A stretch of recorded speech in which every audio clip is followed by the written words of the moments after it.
All right. Hang on. This should be working. Europe goes mad over Omicron. Oh, hang on. I'm making sure this is working. Guys, I don't do this often. It doesn't appear to be working, does it? It was on me, I don't know. Well, I know. I'm always having issues with this stuff. Every time it's a new fucking issue with... Because YouTube changes their shit all the time, and I don't... Hang on, give me a second. Oh, I think maybe it is working. Give me one sec. I'm just double checking once the stream updates to make sure it works. I will get better at this at some point, but that's why I'm doing it on my second channel. Sure you will. There we go. Okay, it's working, it's working. Hello! Hey guys. What's up? Trying not to be condescending, I am. Go ahead, be condescending. You've never done this before, dude. Well, I've been on a stream or been condescending? I know how to run a stream. I'm sure you've been condescending many times. You've been condescending to me before, occasionally. I've never been condescending to you. How dare you? That's true, actually. I don't think you have, to be fair. Hey guys, how's it going? We're doing a little small stream today, because Spoon and I were talking in private about the Roe v. Wade thing. And I thought, hey, since we're at some point, probably after the new year, gonna start a podcast. And I've been preparing it. Oh, and actually here, this is fun for me. So here's the artwork. So the artwork is done. That, the awesome pencil cookie. I'll put her stuff in the description after the fact. I don't have it right now, but she did the artwork, which I think looks really nice. And yeah, so I thought we'd, instead of just talking to each other, do a dry run on not exactly what the show would be like, but maybe a precursor to it, yeah? You do realize I have no idea what the chat is saying, right? I'll send it to you. I mean, don't look at the chat. That's you're not supposed to look at the chat. But there's only like, I mean, there are a wonderful about 30 people with us right now for this bullshit impromptu fucking stream. And thank you guys all so much for being here. While we, I think, talk a little bit about Roe v. Wade, because obviously it's a big issue right now. Yeah. This is the guy with the voice from the early Lotus Eaters video comments. Yes. Correct. That's what Lightning NC says. No, someone just said they saw me debate this in Razorfist Discord server. You did? Oh, God, yeah, they were not happy. Uh-oh, what did you debate in Razorfist Discord server? This same topic. Because like, Razorfist is a hardcore conservative. He's not libertarian, because he even says himself that a lot of people confuse his politics for stick, sex, and hammer because they look the same. Because they look alike. I disagree with some of Styx's takes and some of Razorfist's takes, but obviously on multiple things. So Razorfist is correct about The Witcher. I concede this. It is a ripoff of Elric. I've never said I'd fight him on it because he's right. So. And someone asked, Lightning asked, am I the guy from Lotus Eaters? Yeah. Before the comments became unbearably cringe. That's what I asked, yeah. That's me. I still have comments now if I go in there. So I'm asking, like, why am I not there? Because the comments are really cringe, and I seem to be the only person who just asked the question and didn't try to seem like an attention-seeking wanker. No offense to everyone else. Actually, a little offense to everyone else. Just a little. So, Razor is conservative, but I don't think he has any religious backing. Okay, that may be the case, but his Discord server is a bit not. His Discord server is a bit more religious backing behind it, I feel. But that doesn't. You hang on. You can't apply some shit to the person just because of how their Discord or community is. No, but that's what I'm saying. That's what I'm saying. I made the distinctive difference because, like I'm saying, he may not, but his Discord server is a bit of a different animal. Well, it's gonna. Well, let's. Okay. Speaking of which, let's just jump into it. Yeah. So, the question being debated right now in the Supreme Court is: are they gonna overturn Roe v. Wade? That is, Roe v. Wade, in my opinion, is an anti-constitutional ruling. It is not constitutional in any way.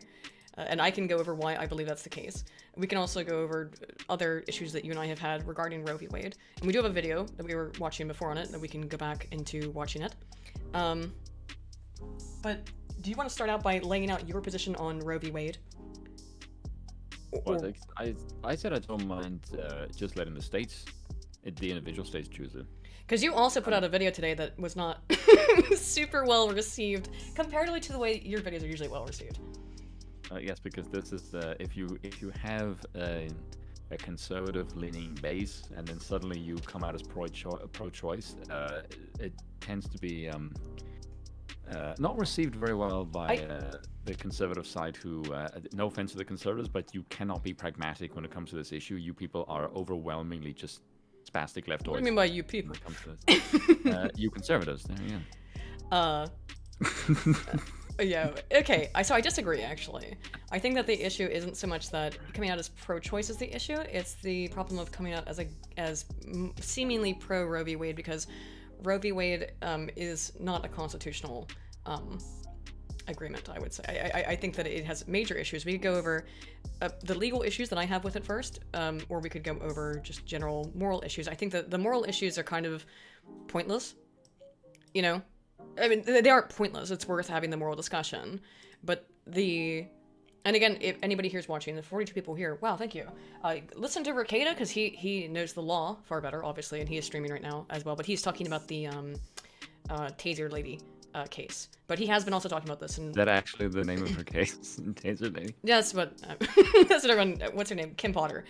So, oh, goodness. okay, so I agree with Joseph in the chat who says that pro-lifers haven't thought their argument through very well. I probably agree. not on average, but I mean, but that's the case with everybody. Everybody's a cognitive miser on the most part. I mean, when you have people like myself or yourself who spends a lot more time thinking about these things in more detail, I think it's going to end up having a more nuanced discussion than people who are just coming to an instantaneous belief based on, let's be honest, moral and ethical and emotional reasons. Yeah. Yeah, I don't think that many people know that the states can still decide whether or not to have it, which is but that would be the case. Notice most people don't know. Yeah, that would be the case. That's the big issue, is that even if the federal government overturns Roe v. Wade, right, that would not necessarily mean that states have to abide by that individually. So states are going to be able to do what they want. Pretty much. Which is the way it's supposed to be. I agree. I think that the fact that the federal government has mandated this is kind of a problem, and you're going to end up with states trying to kind of push the lines on it anyway, such as Texas has done in saying the 6-week argument. So. But did you not find the reaction to that was rather funny? That most people were like, when I read that in the news, most people were losing their freaking minds. Even the conservative side. They just said that like Texas just banned abortion, which is not what happened. Yes, at all. And then you look at the conservative side, who just going like, yeah, we're pro-life, but you are aware that you can still have it up to 6 weeks, and seemingly the libtards have no idea that was actually the case, which tells me they don't actually know their own laws very much. They just despise that interaction. They overturn Roe versus Wade, and therefore no abortion in the entire United States. That seems to be the position on the left. Well, I mean, there's a reason why they like this law, and we can go into it, and this ruling that I have a problem with. But I think I think by the way, conservatives also are confused by it. Obviously, as you just said, like it turns into this whole moral debate without going into the. I think that there's 3 prongs of this debate that we could go into, and I wrote them here in the description. I said philosophy, law, and pragmatism. So, from the legal aspect of it, which is the philosophy is also the moral aspect. So we can get into that, and if you've been in my Discord or any Discord where I've discussed Judith Jarvis Thomson's arguments for abortion and against abortion, depending on your perspective, I could go over those in a little bit. We could do the real quick thought experiments. I always find them, I don't want to say fun, and I was talking to you about this earlier, Spoon, is that I got my first semester freshman year at a Catholic university. I took a class on moral philosophy, and it was a wonderful class where we actually had debates. This is back like in 2008 when you were allowed to do such a thing. And I like such a long time ago. I know, but it's a long time in the political scheme of things, actually, and in terms of how stuff changes. But ever since then, even though I know how I feel about abortion from a moral perspective, and always kind of have, it was debating it that I always found really interesting, because I think there's a lot of things that go into it. And again, it goes down to philosophy, law, and pragmatism. So where should we start? Should we start with the law? Should we start with let's not start with the morals, because that's always the one that people don't like, because morals can be seen as subjective. I think we could get into whether or not they are subjective or objective. All right, I think we can get into that, and I will go into the Judith Jarvis Thomson stuff on that. But I think we should probably start with the law or the pragmatism.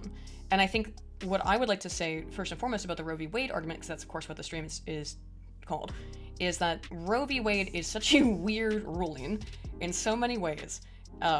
In that, okay, where do we start? And Rekieta has touched on a lot of these, so I'm going to be if you've been listening to Rekieta's streams and his opinions on it, I'm going to reiterate many things that he said, because I'm prone to agree with him. And also, I think he's correct, which is, so for example, Roe v. Wade is one of these only rulings that only applies to one specific category of people under a certain temporally based time span, which is pregnant women who want to kill their children, or fetus who want to end the life of their fetus, whatever. I'm sorry. Let me try to destigmatize the language a little bit. I like your framing here. But that's the only person. To my position. It's the only person towards whom this ruling applies. Pregnant women who want to end their pregnancy. That's it. That's the only person towards whom Roe v. Wade applies at all. Now, that's already kind of weird, because it means that this is a law that only applies to a very, very specific portion of the population, only under a very specific time span. What you have to then ask is a whole bunch of questions about who else is implicated, involved, let's not say moralistically, but legally, in the termination of a fetus. Inherently, it's going to be, if the mother chooses to do so, this mother who you've given the specific rights to do so, that because no one else has that right, by the way. A man can't decide to do that to a woman. A man can't decide to do that. It is a really specific subsection of the population who has this unique right. And they're really... just need a staircase. Huh. But that's the problem. Well, there's an issue that comes up immediately, right? Or a coat hanger. But that is an issue. In the... Sorry. Okay. So, we can go into that one immediately. Which is that, well, if you don't allow women the right to do this, they will take matters into their own hands and own coat hangers. Yeah.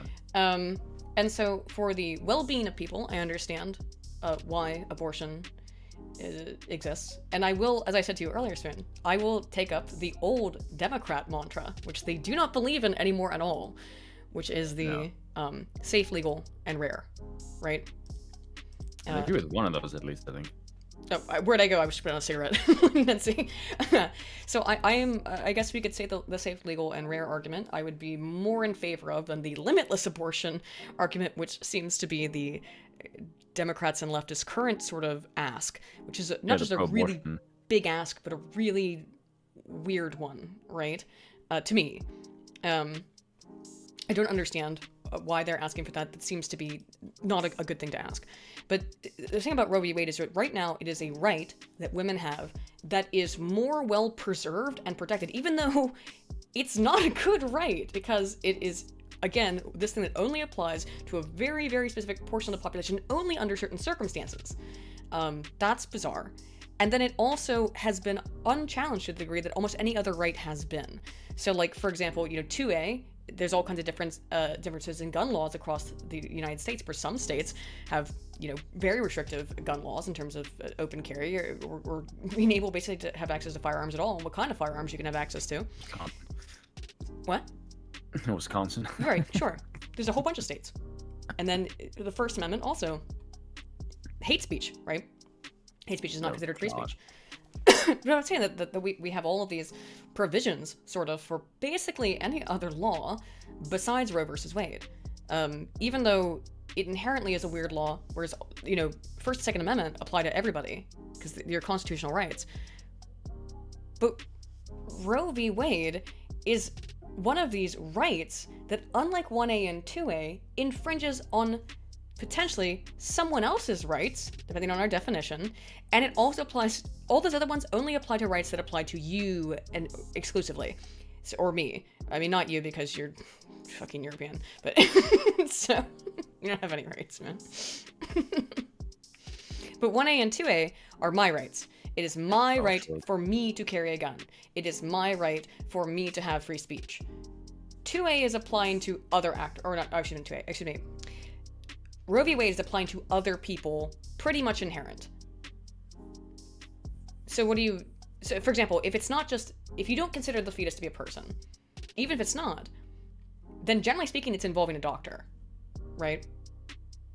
So someone else is getting involved in this right. That's not the case in 1A and 2A, in other fundamental constitutional rights. What do you think about that? Okay. I mean, do you agree or disagree? I agree, but I don't quite see what is the case with the... Because now you make it sound like they would be complicit in a crime. I would say they are. No, not if it's state-sanctioned. Should doctors be forced to do so? I'm not being forced to, it's a choice. Same as the choosing to end the pregnancy. Okay. I don't think you have the right to somebody else's favor and say, hey, look, perform an abortion because I say so. And that's not even how business works. I'm not quite sure how that's an argument. You can just have the abortion. I mean, here we go. But I don't think you should be forced to perform them. That's kind of messed up. Yeah. So I do think if you just outlawed outright, it's not going to go away. You're just going to deregulate it. Well, and right. Things you might want to regulate. Well, okay, so it's the same thing with issue as drugs, is that people are going to do drugs no matter what, right? Yeah, exactly. I agree. And people are going to get abortions no matter what if they really feel like that they need to do that. Yeah. Yeah. But I do think it's a little bit different, because if I'm doing drugs, if I'm smoking, the devil's lettuce, well, who else is being affected besides me by my choice to do that? What, take it just from the If I'm just smoking weed in my house, who else is being affected? The next person who's buying your house. I guess so, but that's there's multiple choices here. I'm just being a dick about it now. No, I know you are. No, I suppose no one else, except maybe the person who's supplying you with drugs. Yeah, perhaps, but that's about it. Yeah. Whereas with, okay, so we would have to, I don't want to get into the moral part of the argument, not yet, but... Unless you drive or something, in which case somebody else might. But, without getting into the moral argument, well, let's talk about this, okay, let's move here, so... God damn it. Hey, does anyone in the chat want to take care of this, spammer? I'll give somebody, oh, Michelle, I'll give you, if you feel so inclined, you're a moderator now, Michelle, congrats. But, because that's a little, make me confused and distracted by spamming. But, okay, like, how do you get into a chat with 56 viewers and spam? But, okay, so, the difference I said... The same way everyone else did? Yeah, I guess so, right? Okay. So the difference is with the abortion argument is that we are going to be talking about a potential other person, right? Even if we can say it's not a person yet, it very likely, not definitively, but it likely will become a person that would have rights. Okay? Oh, no, that's clever. I'll give you moderator status as well. No, it definitely will. Well, most likely, the fetus will become a human being. Yeah. But we have to look at, and again, what we were talking about earlier, is that at what point do you say it's definitive enough? And I think we both kind of agreed that the 6-week bill in Texas was reasonable. Yeah, for the most part. I don't... Actually, yeah, completely. I don't think there's anything wrong with it. And again, this is why it's funny when seeing people screech about, oh, look, you've outlawed abortion. No, actually, you haven't. You just made it just between, you can't have it over 6 weeks, which I don't think is an unreasonable point to make. I actually agree with that. Yeah. So, I agree. There has to be some cutoff point. Well, I would say, yeah, pretty obviously there has to be some cutoff point. Because it would be insane. Otherwise, it's a bit barbaric. Yeah. More than a bit barbaric. I mean, like, okay. So, let's go back into those. In that, if we could... So, about 6 weeks is when you start to see fetal heartbeat, right? Yeah. I think that we can start to say that this thing is alive from any sort of demonstrable method. Now, you could also say, well, if it can't survive outside the womb, is it considered alive? No. I think it is. I think because if you didn't do something to inject, if we didn't do something to intentionally end that life, it's a very good likelihood, about 70 to 80% chance, that we'll become a person, So I find this vaguely European accent offensive. Fuck you, sir. Don't read the chat. Okay, I will read the chat, by the way, guys. But don't get offended by the chat, man. No, I just find it funny. I know. Well, considering your accent is only vaguely European. What is it vaguely other than? It's South African. No one can guess that I'm from South Africa. I now. can. No, they can't. That's rubbish. You didn't know. What the hell are you talking about? No, I didn't, but I could totally guess. Yeah, exactly. So shut up. BS. Get fired. No, Fine. decadence. Okay. So, the 6-week ban I think is good, and one thing, restrictions. Now, I would say that we live in a very different time than we have historically. Again, we'll get back into I think we're going to kind of go all over the place here, but that's fine. You're going to be a little bit disjointed.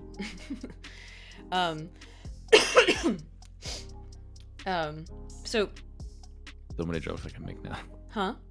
There's so many jokes I can make about that. About what? You said it's all over the place, like, so many jokes.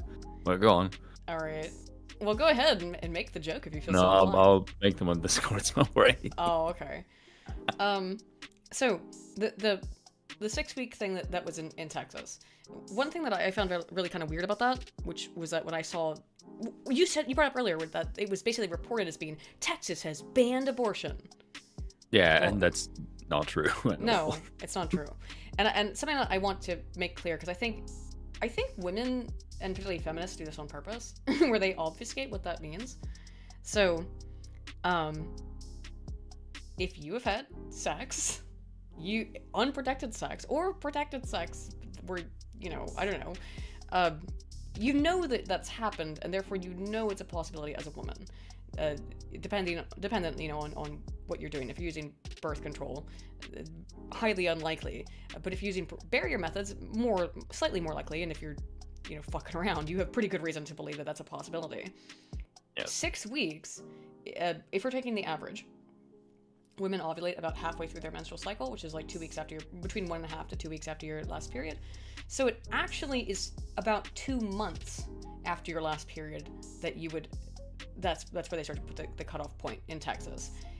Now, I know some women have irregular menstrual cycles, but if you've been having sex and your period is over a month late, you should probably be aware of what's probably happened there.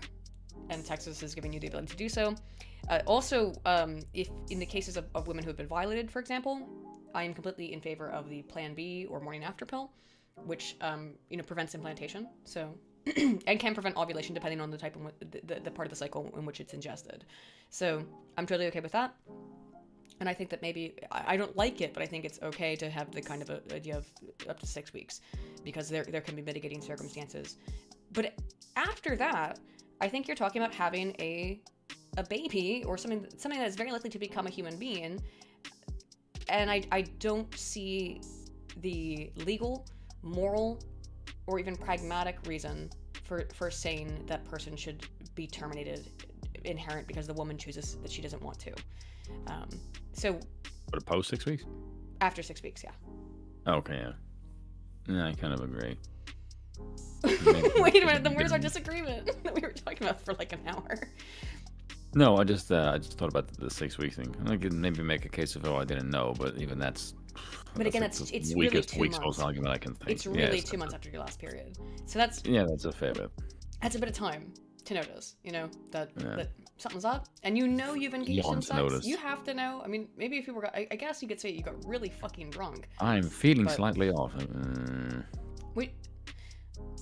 Lightning NC says 6 weeks is too early. Yeah, but Lightning NC, that's actually about 2 months since your last period, and I mean, like, that's you've missed a period by far, and you're getting close to missing another. So, like, if not missing another because of how ovulation works, I think at that point women need to have some level of responsibility. And I think that is kind of what we're seeing here, is that, like, basically this whole debate is, can they be held to any kind of responsibility? Do they have any agency besides their ability to kill their own children? And I find that kind of ridiculous. We're giving you, even Spoon and I think and I think a lot of people, including the state of Texas, are giving women a wide berth, no pun intended, to be able to choose to make this decision before it becomes a little bit ridiculous. And I know women, again, have irregular menstrual cycles sometimes, but if you've been engaging in this behavior and it's a possibility, just take a pregnancy test. And then if you're in the state of Texas or wherever, 6 weeks. Or if you've been violated, again, take a morning after pill. Or if you had a failure of with the contraceptive device, right? And it's extremely effective. You have 3 days, by the way. It's also not immediate. So I mean, I don't want to say. You brought this up earlier, Spoon. It's really not fair to say that if a woman has been violated, that she should have to go to the store and buy a morning after pill, which costs $30 or $40. Yeah, that's quite gut-wrenching. It's not fair. I mean, yeah, that's gotta be rough. But I would, if I had been violated by somebody, I would rather try to do that than to, I mean, the alternative is always gonna get worse. It's always gonna get worse, by the way. The longer you wait, the more invasive it is inherent. And I don't think those more invasive methods should be legal in general, outside of, as being necessitated because to save the mother's life. Because, I mean, like, I don't know how much you guys in the chat know, like, what second trimester abortions look like. And certainly not. Third ones is you're giving birth, stillborn. Like, that's it. But second trimester ones, just, if you want to have a really bad time, go look up, what's it called? I said the phrase earlier. Dilation and excision. It's really nasty. If you see what Evacuation, they do. wasn't it? Evacuation, yeah. There we go. Where they, I mean, I'll just say. That's not heroin as soon as you said that. They cut off the baby's, they cut off its arms and legs and pull it out piece by piece. That's second trimester. Like, just, no, I understand. That's kind of icky. Kind of icky? Just a little bit icky? It's kind of evil, dude. Being polite. It's awful. And I don't understand the argument from women. It's like, oh, I didn't know I was pregnant. I was 3 months, 6 months pregnant. Like, yeah, you knew. I know that's like a whole genre on TLC, but I don't know, dude. As a woman, what? I don't think I am sus, dude. Okay. Post-birth abortions, that's just called murder. Well, yeah. So, Alex, when someone said you managed to take sticks. Yeah, that's what I was laughing. I didn't realize I belonged to sticks, but alright. Hey, wayward Len. So, okay, let's go back to the legal stuff, right? So, what I said earlier is that this is a unique thing that only applies to a certain very small portion of the population under temporary instances where they have these rights that are given to them that allows them to potentially impugn on another's rights. Now, even if we say that the right of the fetus doesn't matter because it's not a real person or whatever, and I don't agree, but let's take that position for the sake of argument. Once we're outside of the use of medical abortifacients, so morning after pill, and also in the first trimester, women can take medicine that will induce abortion. I still have an issue with that a little bit because you're involving a third party, a doctor who's going to prescribe that medicine. But I think that's far less of a legal violation in terms of asking another person to assist you in what could be defined as murder, such as with the dilation and evacuation, right? Right. So I think that's another issue with the legal side of this. Is that a doctor, there's a third party, even if you don't think the fetus is a third party, another person involved in this, which I think that it is. You're also asking a doctor to be complicit, and not just complicit, but engage and do this thing. So, what do you think about that as being an issue for the abortion policy? But I think the physician is involved, and isn't that not standard? But they are if it's a second trimester abortion. They will be, often, to do the dilation and evacuation. Or even in the first trimester, they can do a vacuum, by the way, which... like, none of this stuff is pleasant, by the way. Okay, but if it's allowed by the law, then I don't see the issue with it. But we're talking about the law. Maybe find it... Yeah, but I'm saying that if it's allowed, then that's fine. I may disagree with on a moral view, but I don't see how anyone would be punished but this for is... Okay. So, if I engage in self-defense, right? we'll use the Judith Jarvis Thomson arguments. If I engage in an act of self-defense, or whatever, because I see that my life is being threatened in some way, and then I involve another person and have them do it with me, even though their life isn't threatened, that's not self-defense. I'm asking another person to help me out to kill another person because I feel my life is being threatened, which is often the argument, even if it's not their actual life and it's their ability to thrive, essentially, is what they will often argue, is that my ability to thrive will be threatened by having to give birth to this child. That's the Ayn Rand argument. Right. Which I agree with. But then you've involved another person. It's not you, Okay. You've involved now a third party. and asks them to be complicit, not just complicit, but to engage and in the action. You're not actually the one who's defending yourself. You're using a third party to defend yourself through lethal force. Correct? Okay. Is that not fucked up? And that's what Roe v. Wade allows for. I think I think that in itself is a constitutional violation. I don't quite see it that way. I mean, you are not necessarily. I guess you could say that you're defending another, right? It's better than doing it yourself and fucking it up and maybe hurting yourself, huh, kid? Yeah. Yeah, pragmatism. But no, well, hang on. Maybe. But you're asking a third party to not, because you're not going to do it. You're asking a third party to kill somebody for your benefit, for your well-being, for your self-defense. Even if we're going to give it the best argument and saying it's self-defense. Okay. But Legally, I find that to be a difficult. Legally, I find that to be a difficult stance. Well, not really, if it's allowed by law. But this is all law. This is what the issue with Roe v. Wade is. Is it okay for a doctor, a third party, to put a pair of clippers up into a lady's parts and tear a fetus's body out of her, I'm guessing this is past the 6-week argument. zone, right? That's what they do. Yeah, I'm not disputing that. I'm just thinking. My thing is just don't do it past 6 weeks. Okay. Wait, so I think we mostly agree then. Which is the problem. Yes. Earlier I thought we were disagreeing, and now I feel like we're agreeing on everything. Damn it. Well, yes, because I literally said to you, we agree on most things. That's what I'm saying. Like, that's why I literally said to you, where's the bit that we disagree on? Because I felt like you were having issues with some of the post 6 weeks stuff. No, I literally said in my video, past pulse and capacity to feel pain. You can make the moral argument that this isn't something you should go through with. I sent you the script. Well, let's go to the third part. Hang on. As Xander XP brought up, let's go into the last issue, because I haven't really gotten into the moral. I have talked about the law a little bit, but we can go into the law more, of course. But what you brought up in that video, I think that was misunderstood by people, was the pragmatism argument. Yes, that wasn't even addressed by anyone. So, could you I'm not surprised by, explicate your argument for the pragmatism of abortion?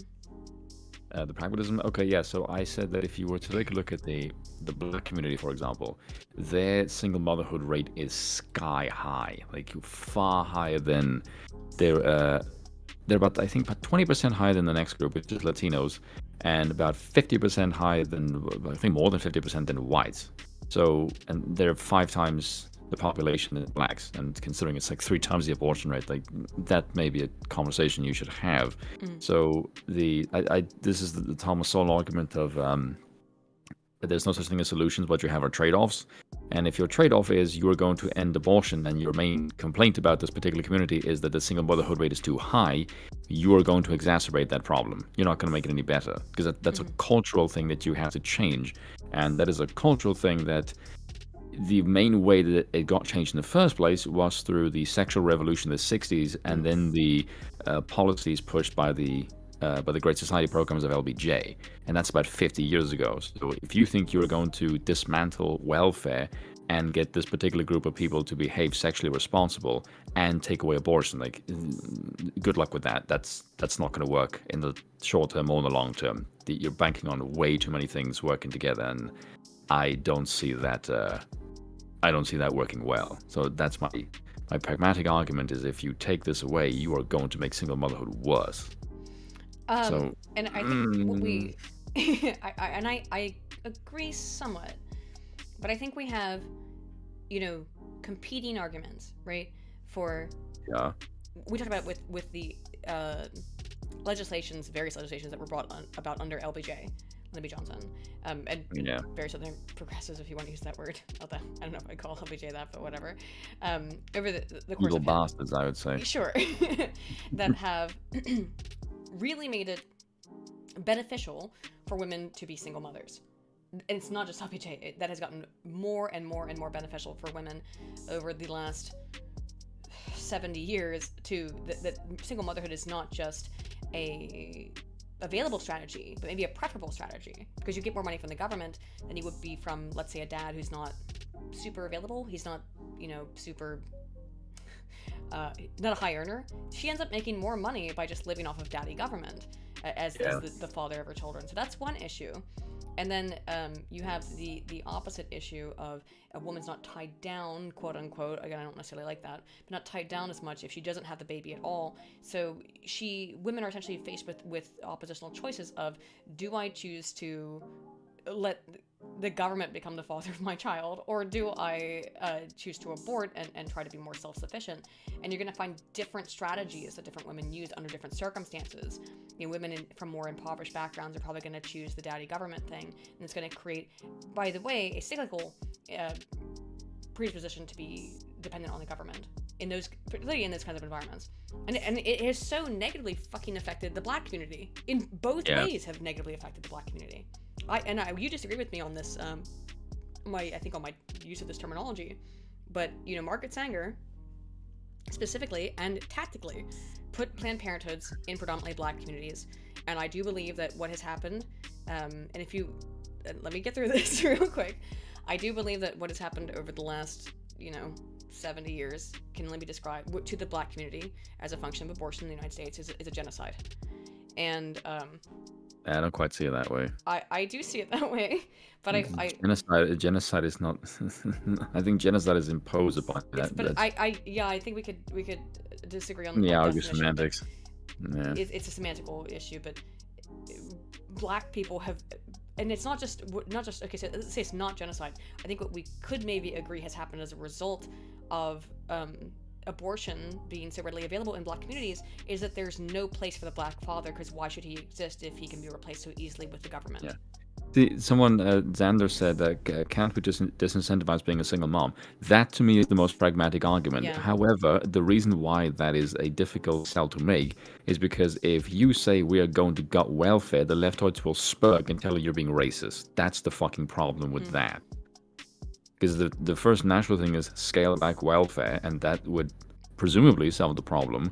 But like I said, politically, that's what makes it I said this in my video, if you're going to try and make that in a political issue of today's climate, that is going to be a very tough sell.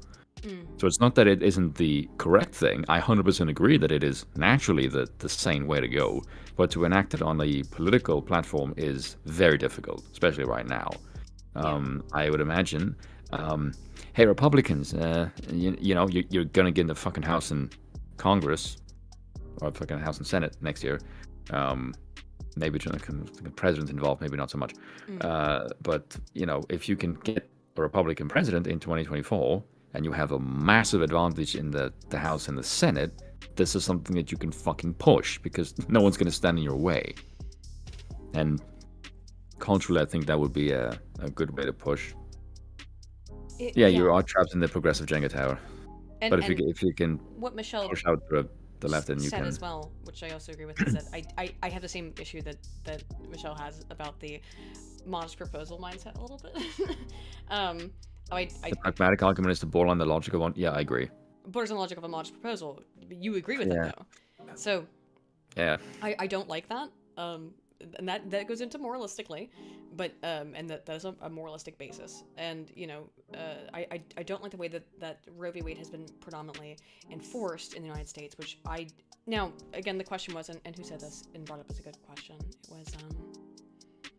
was Lightning NC said, if they chose to kill their own children, is that a genocide?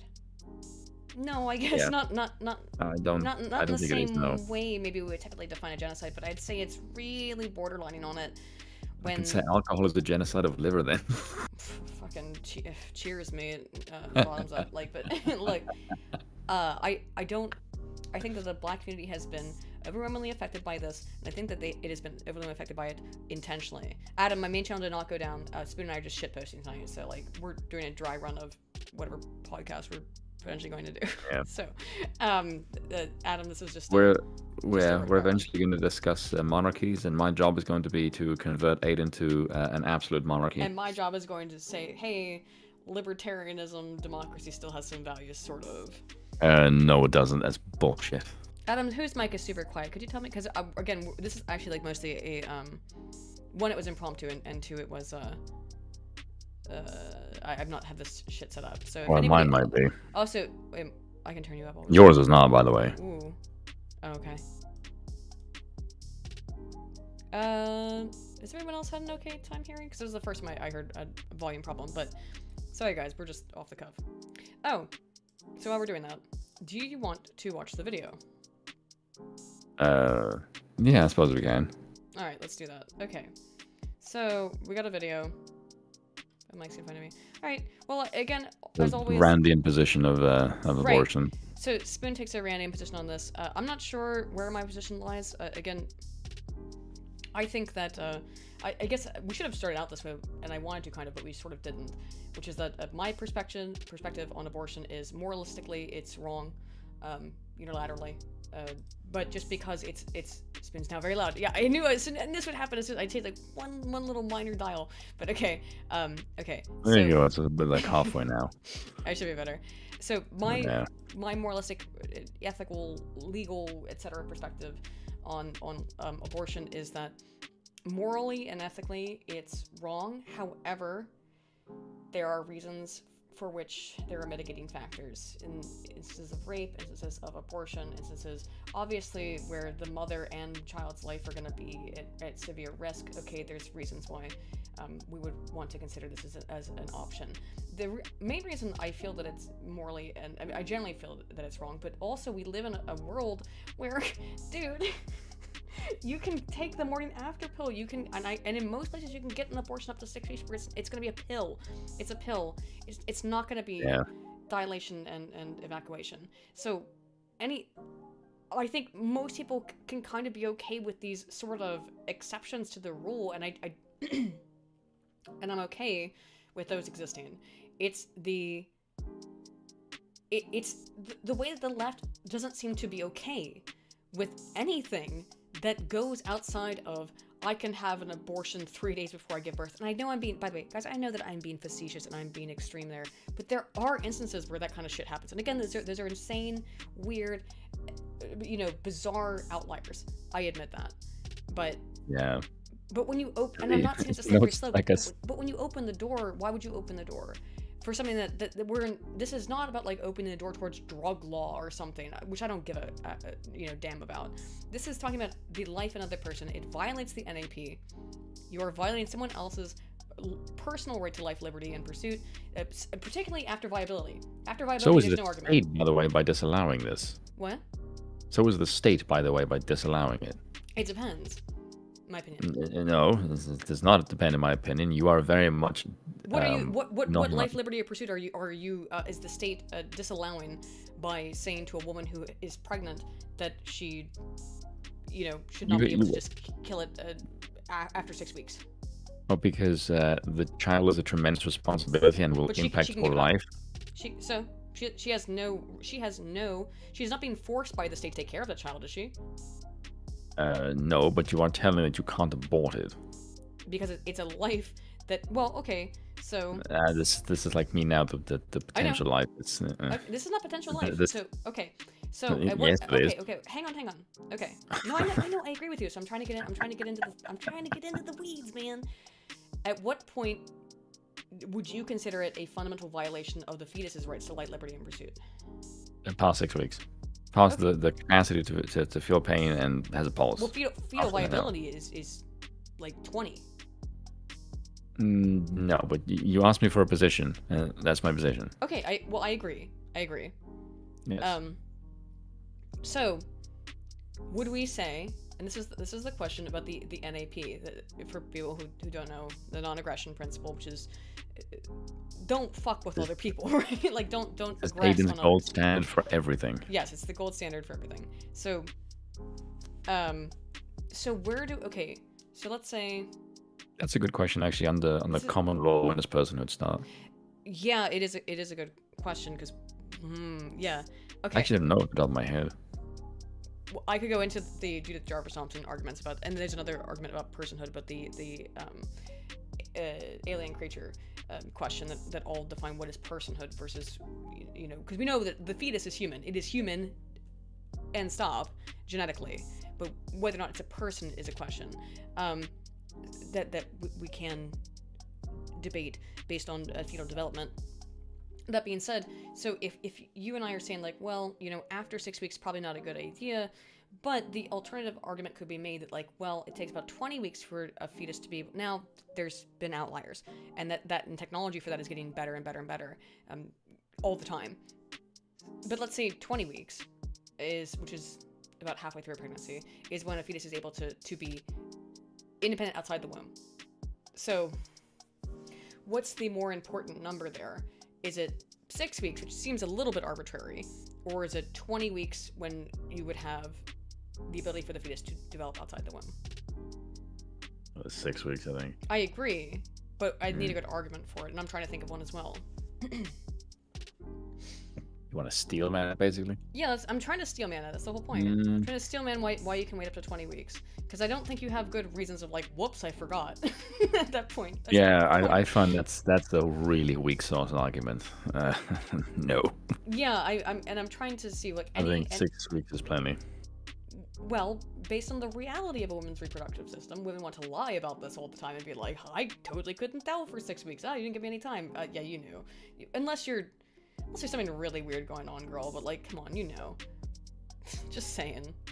Let's be honest. Yeah, this is what I said. This is the ugly reality is the people who didn't know is probably the people who should have an abortion because they're not smart enough to raise a kid. Again, Yeah. that is what I call brutal pragmatism, because I used this phrase in my video, and apparently some people did not take kindly to my ruthlessly pragmatic attitude towards everything. Right, Apparently, why we're I'm having kind this of discussion in the inhumane. first place, yeah. Fuck them. I know. Theodore Pinnock brought up a really good argument. Viability is no argument. By the logic of viability, someone would or would not be a person based on the standards of medical care available to them by their mother. And yeah, that's correct. So what would we say? Say a baby that was born with Harlequin ichthyosis, you know, like an extreme disorder. That's just like a really gross one, but there's tons. And if that person can't survive without medical treatment, should they just die? Should they be allowed to be killed, more specifically? Not just die. Should they be allowed to be killed? Because they can't survive without medical attention. Because they can't survive outside of machines. And again, you know, this is the Judith Jarvis Thomson. This is the violinist experiment argument. I actually have no opinion on that. All right. I mean, that's fine. You don't have to have an I opinion. think The Judith Jarvis... I will go over these real quick. I'll go over Judith Jarvis Thomson's 3, if you don't mind, Spoon, and you can give your opinion on them. I'll do them real quick, and then do you want to do the video, or do you want to just jump on the video and not do the moral arguments? I'm trying to think of... should someone have a right to... Yeah, I suppose they do, but... Yeah, I suppose they have the right to live, but Yeah, who's going to provide it right to live. who's going to provide it is the thing that comes to mind first. So, Hitek Alchemy, you've asked, why should someone be compelled to keep someone else alive? And that is a good transition and segue into the Judith Jarvis Thomson arguments for abortion. So, Judith Jarvis Thomson wrote a bunch of essays in the 1970s, and I will go over them because I find them interesting. And you in the chat, if you have never heard these arguments before, or if you have, doesn't really matter, and I will ask Spoon his opinion, although you have already asked me about these before. Let me know what you guys think about the arguments. So I did not give good answers. What? I did not give good answers. You don't think you did? No. Alright, well, here's your second chance. I'll give the same answers. Okay, so in her first in the first and most I would say infamous thought experiment. And these are all thought experiments, so you're going to have to pretend. I don't like thought experiments as a social scientist, because it's really, really hard to deal with how we measure them in terms of a quantitative way, but whatever. There's all kinds of methodological issues with thought experiments, but I digress. So, in the first experiment, let's pretend that there is a great violinist. He is the greatest violinist who has ever existed, ever. His music is so amazing that it brings people to tears of joy and sadness upon upon even being exposed to it, right? It is the most amazing music ever. He is, or she, is doing this amazing service for mankind in just existing and playing his violin. This person comes down with some kind of disease, and the only way that the violinist is going to be able to survive is by being hooked up to another person for 9 months. And this person is going to have to stay hooked up to the violinist for 9 months. Let's say it's you in the chat. You wake up tomorrow and you are hooked up to the violinist. If you choose to leave this situation, the violinist will die. And all of the amazing art and wonderful things that he or she contributes to the world will be lost forever to time. Are you under any moral obligation to stay hooked up to the violinist until the 9 months, after which time he or she has healed enough to the point where they can be self-sustainable? Now, again, we use thought experiments in abortion because it is obviously an extremely emotionally laden topic, and people get upset, and we do this to try and remove those direct, angry sort of opinions and feelings. So, I don't know, Spoon, do you think that you are morally obligated to stay hooked up to the violinist? And by the way, it's been done against your will, chat, also, to be clear. You did not ask for this. You wake up, you're attached to the violinist. Are you required morally, ethically, to do that, to stay hooked up for the good of mankind? Fuck no. Yeah, I know, it's a fuck no for me too. I mean, it'd be nice. Against my will? Like, no. It would be nice if you did, but this is an argument. No, that it's not being held against my will. It was done against your will, and I agree. But this is also a potentiality argument, and it's presuming that going back to abortion, that the fetus will become something great, which, I mean, in most of these cases, let's be real. let's just be real. In many of the cases, probably not going to be a great livelihood for the child, so probably not, either because it won't have a parent, or because the parent was maybe doing some things they should have been doing while they were, early on in pregnancy or whatever. It's probably not. And most importantly, it was done against your will. Just looking at the check. What if I say yes and the violence decides to smoke weed and loot target? Cryomancer Lex. I don't know any violinists who would be part of BLM.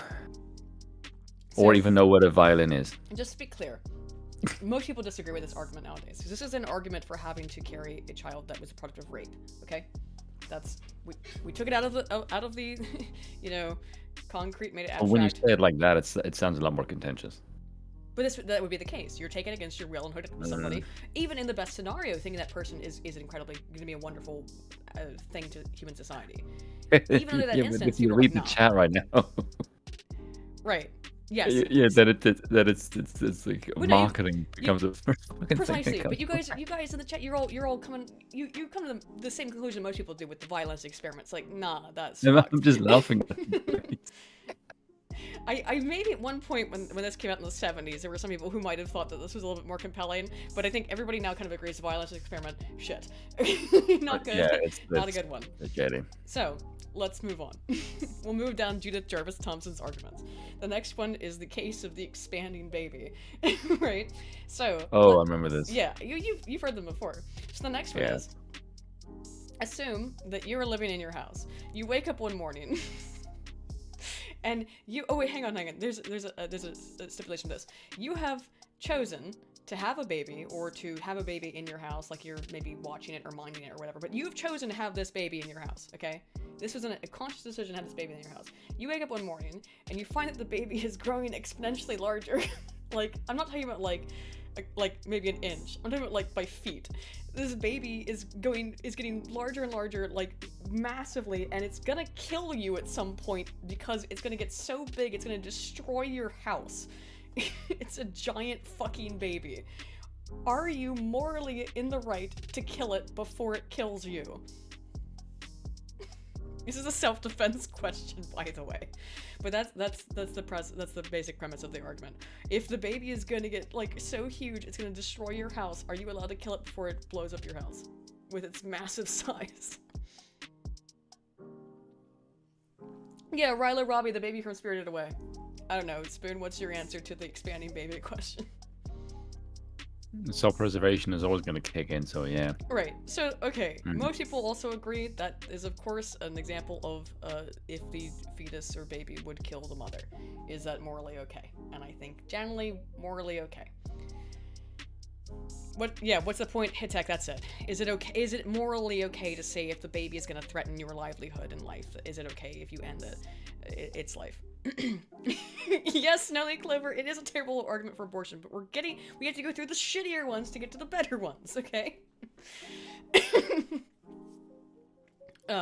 So here's the people seeds argument. Alright? This is the better one. Slightly better for Judith Jarvis Thomson. I would say that she's a hardcore fucking miss on 2 out of 3. But this one's a little bit better, a little bit more nuanced. So, thought experiment time, lads. Imagine that you live in a universe or a world where the way that humans are born. Yes, it's Attack on Fetus, by the way. Anyway, sorry.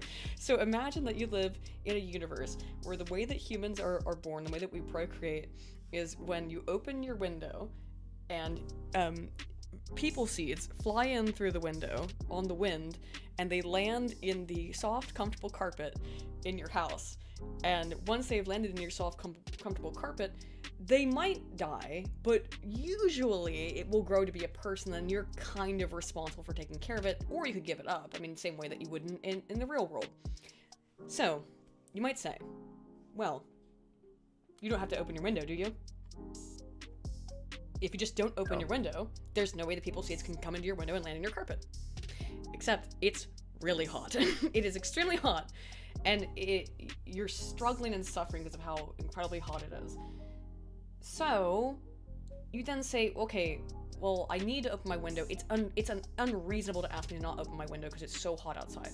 I mean, you could sit there and suffer, but there's also other options you can take. You can, let's say, put a screen in your window, or let's say you put a bug zapper in your window. There's all kinds of different things that you can do that will zap the people seeds or stop them from getting in. But if a people seed has gotten into your house, despite your best intents and actions to try and prevent it from doing so, are you obligated to raise a people seed? That's the question. I don't know, Spoon, what's your answer to the question, to the thought experiment? This is the one that if you engage in sex and you get pregnant, this is. Even if you had taken precautions, right? Yes. No, obviously. You don't think so? No. Okay. Now, by the way, people were saying you can get hardwood floors. That's called sterilization in the analogy, right? But okay. Yeah, but it's just. You're essentially just saying I should be punished for being unlucky. I don't know. I have a hard time with the answer to this question as well, because I mean, if you've taken every precaution, again, I'd say it goes back in that case to this 6 sort of weeks thing. If you've taken every precaution, but you know you're still going to be like, you know that by opening your window, it is going to allow people seeds in potentially, even if you took every precaution.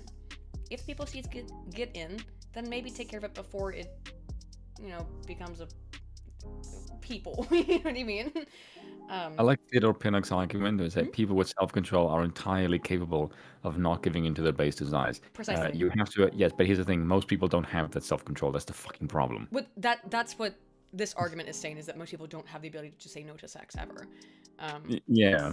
Is that because that's what the argument is that it's really hard to say no to sex ever, and even if the argument is like, you're on hormonal birth control, you're using barrier methods, and you still somehow get pregnant. By the way, the likelihood of that happening is extremely rare. I mean, extremely rare. And Mark Alcatraz brings up a good thing too, is that all of these arguments come from the idea that pregnancy is a punishment. I disagree, and you kind of brought that up with me earlier, Spoon, is the idea that you don't like the fact that these arguments all kind of view pregnancy as a punishment, yeah? The rights arguments all view pregnancy as a punishment, or they're treating it as a punishment in your opinion, yeah? I think their rhetoric of how they present it, if you wish to have an abortion, then they present the life of the child as a punishment, and that to me is very off-putting rhetoric from the right. Like, my main argument from the right is, what I don't like about them, is that they have this argument of, oh, all life is precious, and kids are precious, blah blah blah, whatever. And then if you should choose to have an abortion, then it's, oh, you must live with the consequences of your actions. Then now the child is not a blessing. Now the child is like a sort of karmic vengeance. Now it's not joy. Now it's punishment. That is horribly off-putting if you're trying to get someone onto your side. That's a really shit one, actually, I think. Right, but I disagree with that. That might be okay.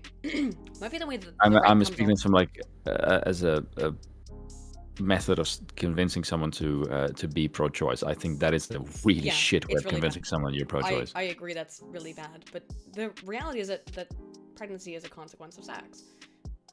It can be, yes. Often. Naturally. Very often. So, I mean, before we invented all these ways of kind of mitigating that reality, yeah. So, the idea of pregnancy as a punishment, I agree, is really bad. And it's a shitty way that the right, I think, frames its arguments more than than how they should be framing them. Yes, agreed. Because framing abortion There's the right side for that. Yeah, framing abortion framing pregnancy as a punishment is horrible on like every level. I don't like that at all. I totally agree that it's like the worst argument you could possibly make of being like, oh, you take the responsibility, make consequences of your actions.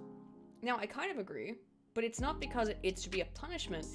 It's because you've made a decision that has created another life, and it's not just about you anymore. It's not a punishment.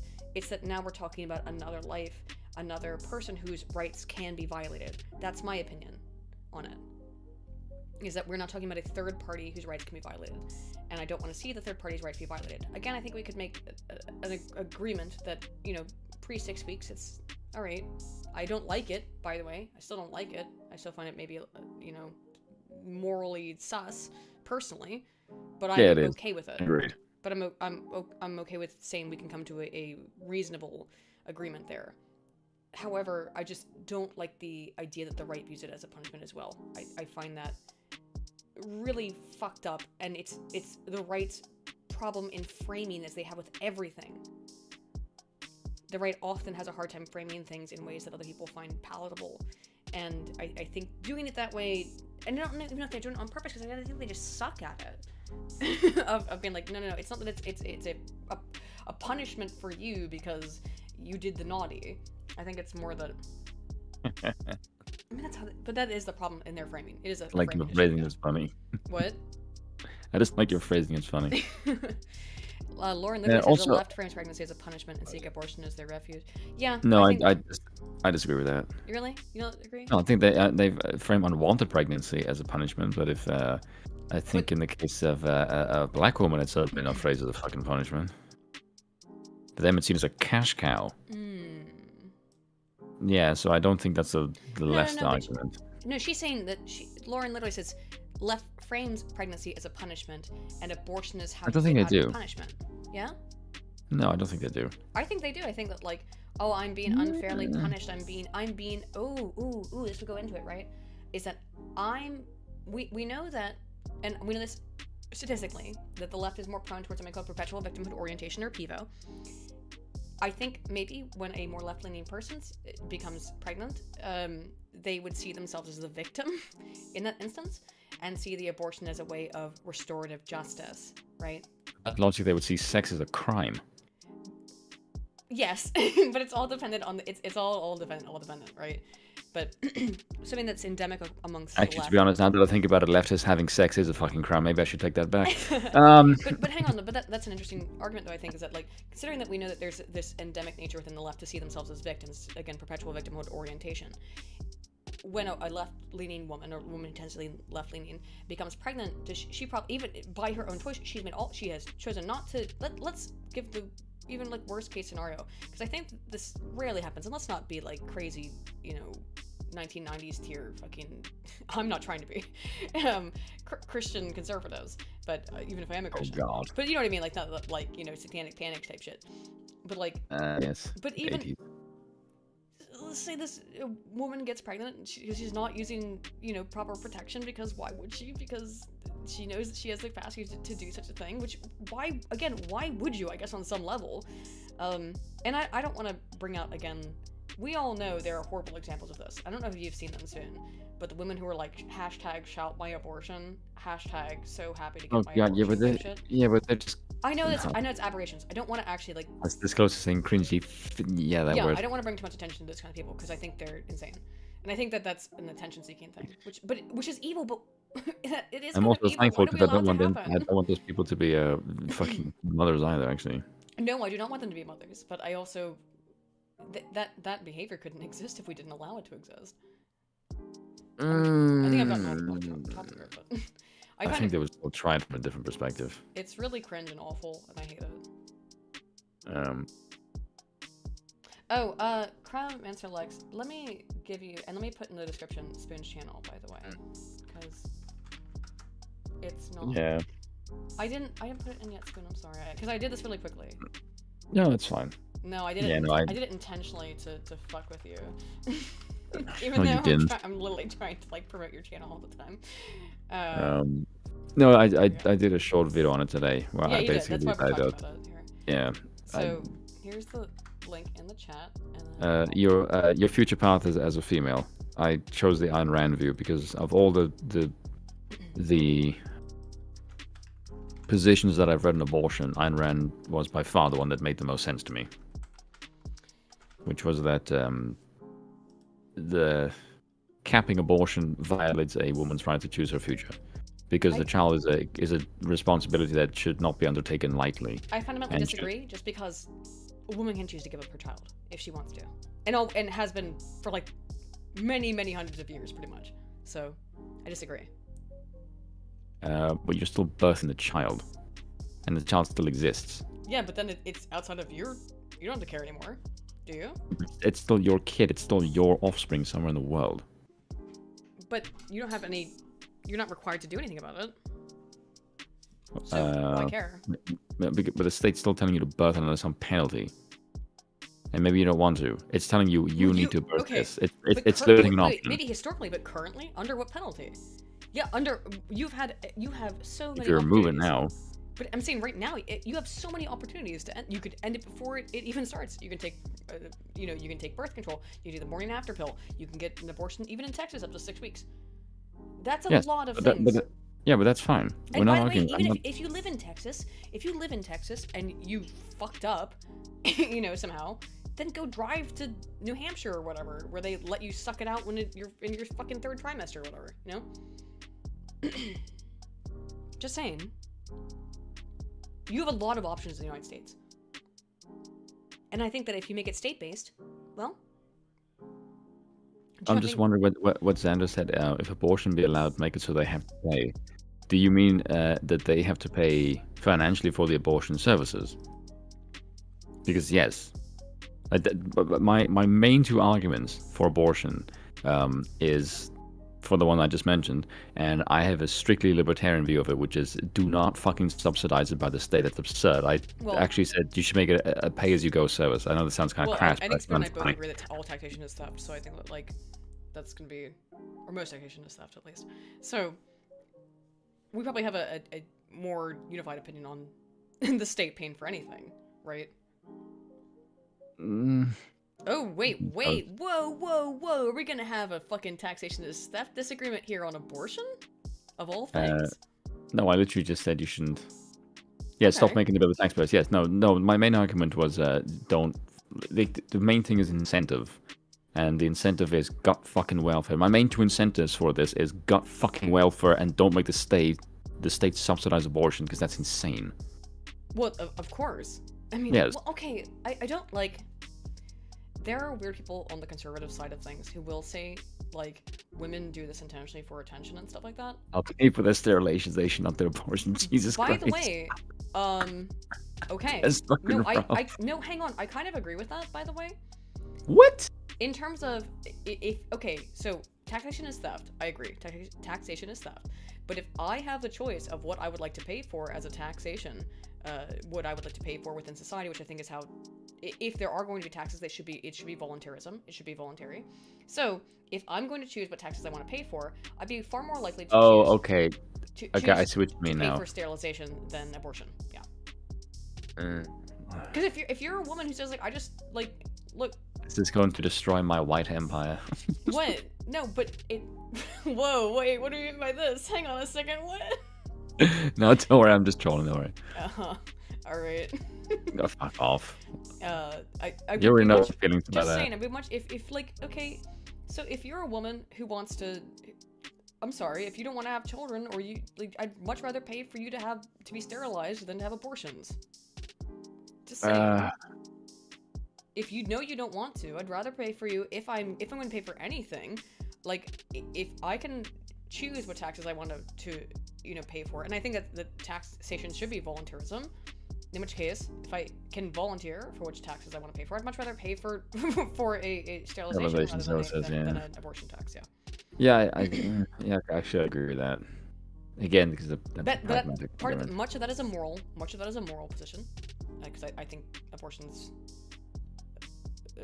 Even there are instances where I agree that it's okay, but again, we agreed with what those instances are. Less than 6 weeks, and I also am more. I mean, like less than 6 weeks though, but like even if you were violated in some way, like you had to have known. So. Yeah, but you have to make. I know that it can be traumatizing, and I know that sounds callous to say, like, girl, if you were violated, you got to go to the CVS, you got to go to the Rite Aid and get that stuff the next day to make sure. Yeah, that. I know it sucks. I not just sucks. Jesus, sucks is the fucking worst. Like, I'm sorry, that's really downplaying the horrible nature of sexual violation. Yeah, that's one where I'm kind of okay. I have to give some leeway, otherwise I just come off as psychotic. But at the same time, we would say, like, I think that if a woman's violated, she should go get a rape kit, you know? And I know that it sucks. I know it's hard. And it sucks is, like, again, it's diminutive, but... I would actually outlaw sterilization, to be honest. For the reason Cryo just mentioned. Yeah. Why? For the reason Cryo just mentioned. Which was... What if she's absolutely sure she wants to be sterilized, but when she turns 30, her biological clock drives her insane? It depends on how you've sterilized her, but like because okay. How about this? Sterilization only if you've had children, or at least you've frozen your eggs or something. Well, lots of women, yeah. Yes, like so you have a failsafe, because I found the idea that you should be sterilized without having any offspring is potentially insane. How about this? If you're a male or a female, and you have a very, very serious genetic disorder that is genetic, I think you should be allowed to sterilize yourself. Absolutely. If you disagree that let's say you have No, I agree, but this sounds very like Nazi Germany. But no one else is doing it to you. I know. It's if someone else does it to you, that's fucked. I know. But like, if very eugenic-y though. But I agree with it though, as much as I don't. If you choose to do it yourself. If you say, hey, I have a genetic disorder that I don't want to pass on, but I want to have sex without, worrying about pregnancy. I think that's a completely reasonable thing to do. And there are lots of people who do that, by the way, and I completely agree with their right to do so. Yes. So I just want to respond to Rilo in the chat, because Rilo in the chat just said the vote to tax something like you pay for necessities and then you choose if you want to fund military and social programs. I may agree with that in practice, but I do not fucking trust the federal government to actually allocate my taxes the way that I'm voting for. No fucking way in hell. That's also my issue, obviously, with the federal government, among many issues I have with the federal government. I do not trust them. Yeah, no way in hell do I trust the government to fucking do anything with money, let alone tell me what they're spending it on. Get fucked. No way. NNCB null, I agree. Sterilization should not be outlawed, but should definitely not be an easy thing to do, and should require a few years of tests. So what I agree with you. Maybe the middle ground of freezing your genetic material in some way. Things have gotten so. How much can I talk about this? Pragmatic is. I'll talk about this for a minute and then CV null. When I was like 20 years old, I was seeking to have a hysterectomy because I have really severe endometriosis, and I was told at the time that's what I wanted to do because I was like, oh shit, this shit's fucked. I don't want to deal with this, and I'm really glad I didn't do that. So sometimes young people in particular make really bad decisions when they're young, like. I mean, obviously, we all kind of know that. Like feminism. women, men, doesn't matter. Everybody often makes bad decisions when they're young. So sometimes it's going to seem mean and bad and discriminatory and restrictive to you when you're a young person. And sometimes like you gotta be like, hang on a minute, give it a chance. Just hold off.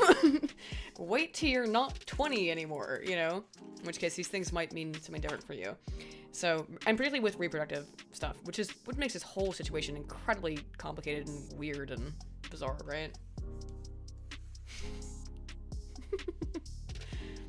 Alright, I just had to say taxation is theft. Taxation is theft. Yeah, except if it goes to the monarch, in which case I'll let it slide. Well, no, hang on. I will defend the monarchy.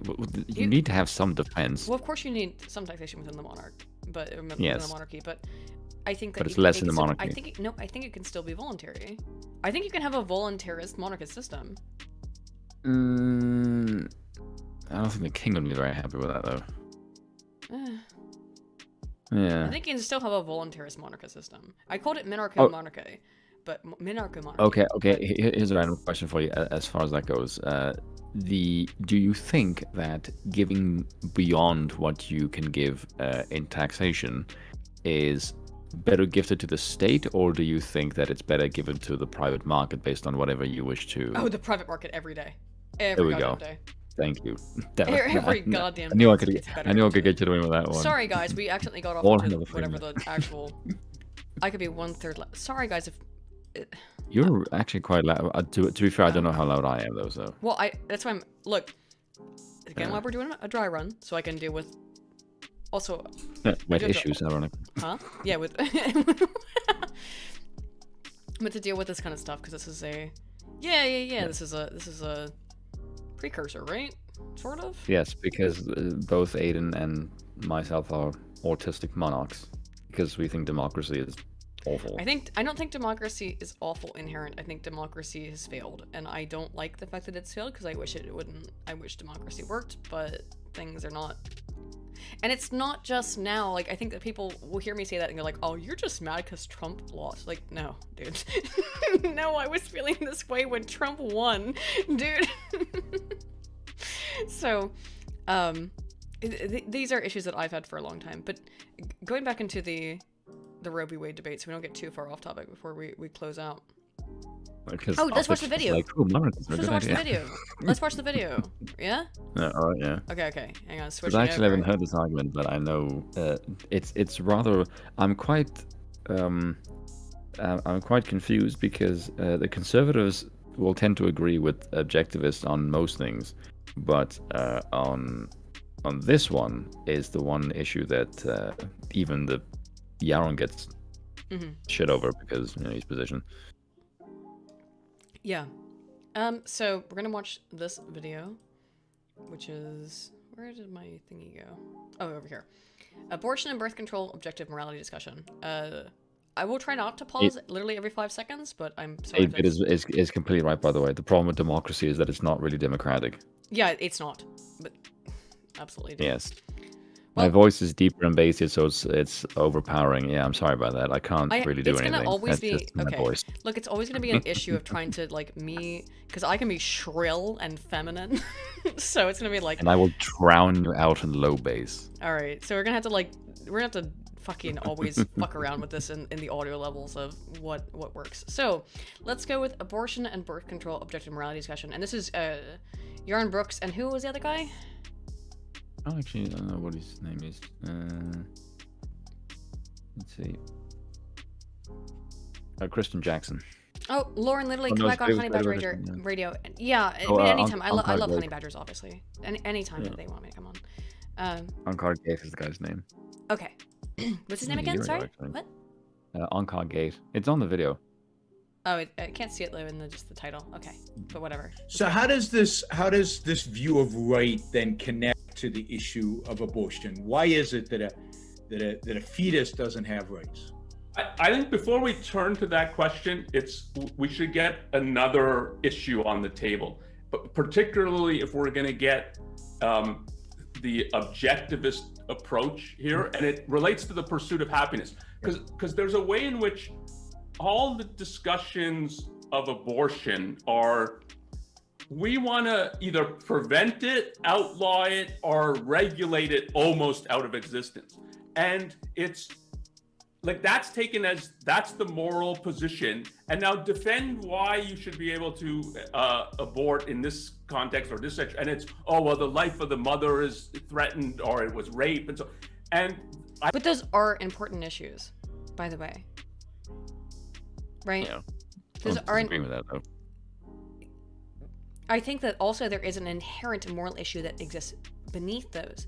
I think that he doesn't accept or understand. That he's not, maybe not understand it, maybe he doesn't understand them, but he's inherently kind of dismissing, right? And same, we only have these external kind of like but kind of arguments, but those but arguments are also really important. But let's continue. I think that's completely the wrong way to look at it. That, and if we connect it to the issue of the pursuit of happiness, part of the whole Enlightenment project, and I think this is one of the central aspects that Rand respects, admires, and builds on. She often quotes the Francis Bacon, "Nature to be commanded must be obeyed." And that what you get in the Enlightenment is this: we're going to transform the world. You have to do it's. You're not given values; you have to create them, and you have to do a massive transformation, and you have to take control of your life.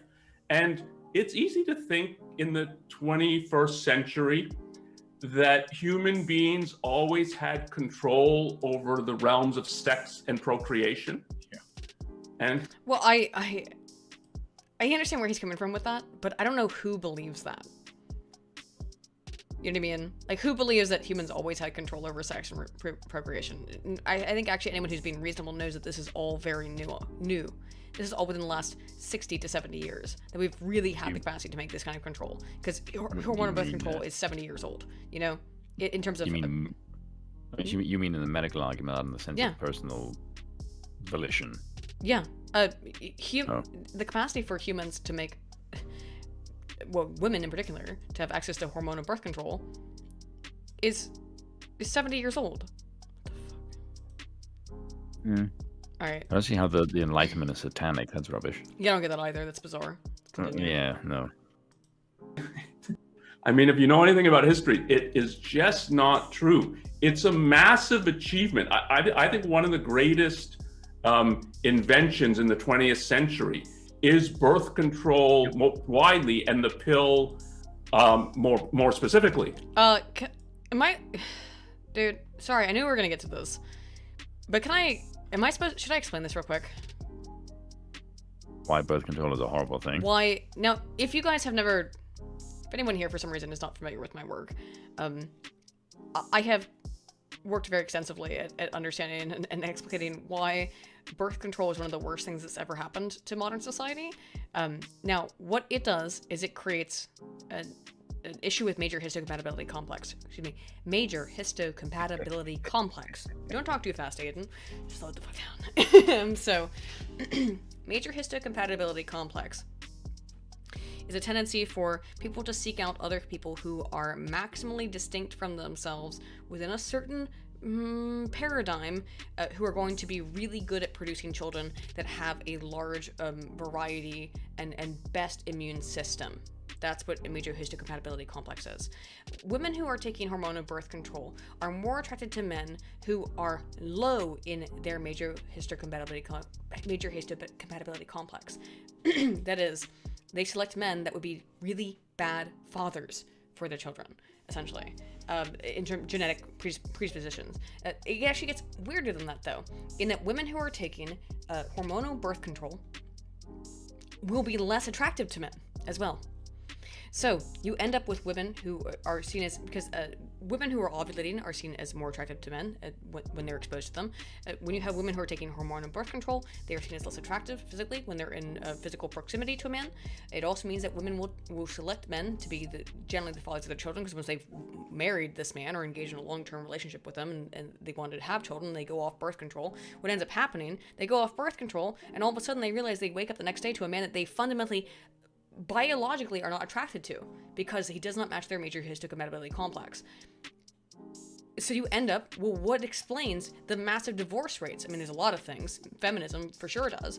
But on top of that, it's that literally women will get off birth. Marriage. I know, but literally women will get off birth control. They will have a baby with their husband and then wake up 6 months later and go, holy shit, I am not attracted to him on any way.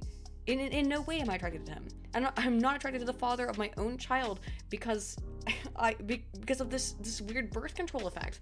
So this is something to be very aware of because it's I think totally fucking up the male and female relationship. Jesus fucking Christ, this ding dong is keep getting in here. Can I maybe try and steal Manny's argument? Yeah, of course.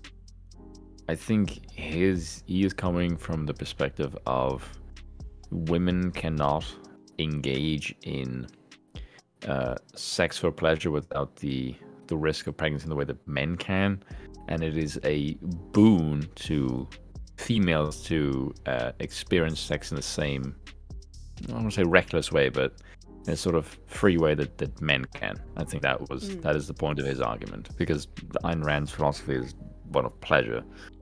So I think that is probably the philosophical angle he's coming from, but not the oh sweet Jesus, I'm going to completely fuck up my sexual drive to any man. But it's just something to be aware of. Which this guy, and it's no offense to him inherent, but he likely has no idea what he's talking about in this particular instance of knowing the long. But like I said, he's coming from it from the philosophical view. Right. He's coming from it from the philosophical, but the reality is that he's talking about actually something that has a major effect on biological reality. And I'm not saying we're talking about female genitals from a male perspective. Of course, he doesn't know. But this actually has an effect on male genitals as well. So like, I don't know, just no, like... it doesn't. You can just find female genitals to go with. No, but like, it actually affects the way that men are attracted to women. It makes men less attracted to women who are taking birth control. So I mean, like, this is fine. That doesn't take birth control. Problem solved. Yeah, just saying, this is a very complex issue, and not knowing the reality is kind of dumb. Let's go. But if you're looking at it from the context that sex is an enormous value, it's experienced as an end in itself. Told you. As something you do for its own sake. And the threat of... Wait, do you disagree with that? Because I do.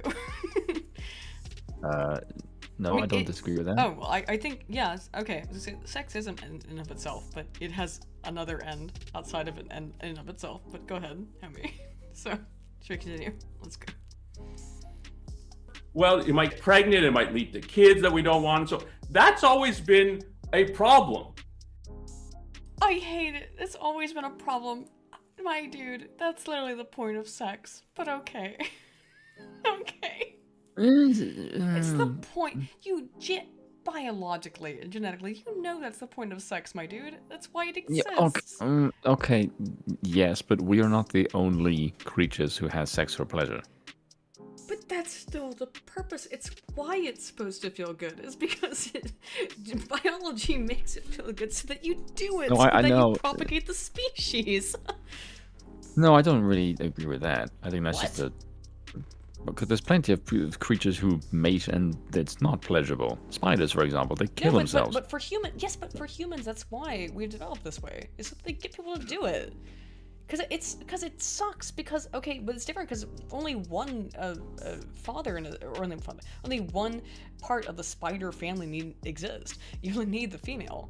With humans, with any kind of longitudinal case-selected species, you need both families, both parts of the family system. You need both male and female.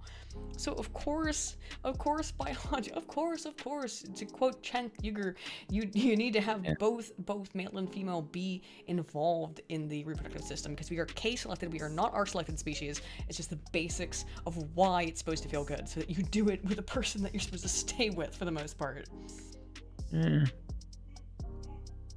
Maybe. Pretty sure. A naturalistic argument from a social scientist, just a genetic argument, my dude. A evolutionary argument. And I am an evolutionary social psychologist, so you're gonna get that from me. All right, let's continue. And that you have kids when you don't want, or you have too many kids, or even that you're having trouble conceiving, and it's just that's sort of your fate in life. The control we now have over procreation, and then so the ability to engage in sex as an end in itself without any kind of worry or threat, that is such an enormous achievement, an enormous value that human beings pre the 19th, 20th century never had, never enjoyed. And that's so there's a real positive of having that kind of control over your life, of deciding if you want kids, when you want them, how many kids you want, and that birth control, abortion, all these things are aspects of having this kind of control. So I look, we have, but this is the thing that I don't agree with, is that all the other things are good, right? Like, we have more capacity to control, reproduction, when we want to do it and how we want to do it. But abortion necessarily is not a good part of that, because who is it affecting and under what circumstances? And we talked about it. It's low-income people for the most part. And I, again, would call that a paragenocide. I know you don't agree with that, but I don't like the way that it predominantly affects Black people and affects their communities. And I think that's kind of evil. And I know on Margaret Sanger's part that was intentional. So, and I think that, yeah, you're going to go at what cost does this start to be a major fucking issue? When is it okay and when is this not? Does that make sense? Yeah. I just don't like this kind of argument. I mean, now I do think it's okay that people have better access to being able to control family planning, but I think that the idea of sex all the time, whenever you feel like for no purpose, that's antithetical actually to human evolutionary psychology, and I think that's one of the reasons we're seeing so much. Bear in mind, you are also taking this to mean sex with a lot of people rather than one person you can have sex with, and they don't get pregnant. That's okay. Very true. If it's that one is person, also, yeah. But I think that that is just a bear in mind that we are using his position to suggest that he's essentially fucking like a monkey. If he's talking about fucking indiscriminately multiple people, I don't think that's good for society. Yeah, but the Ayn Rand one is to have sex with someone that you care about. It isn't which is good. And that's very good for healthy development of human bonding. That's good. That is very healthy, because otherwise, in particular, it's not just men and women get tired of relationships if they can't have sex. I just thought that we should, not make the guy's position of fucking recklessly is maybe a bit dishonest. Okay. Yeah, I agree. The problem is many partners with no, because humans are prone towards pair bonding. We are prone towards that because we're a case-selected species, because it takes a very long time for our children to grow into maturity. So fucking rampantly, that is actually very abnormal to the human condition and from an evolutionary perspective, but we'll continue. At least said that there's woke people at the Ayn Rand Institute. How the hell are you woke and a fan of Ayn Rand? That doesn't even make any sense. I'm not even shocked if there are such a thing, but whatever. Really? So there's a real positive here.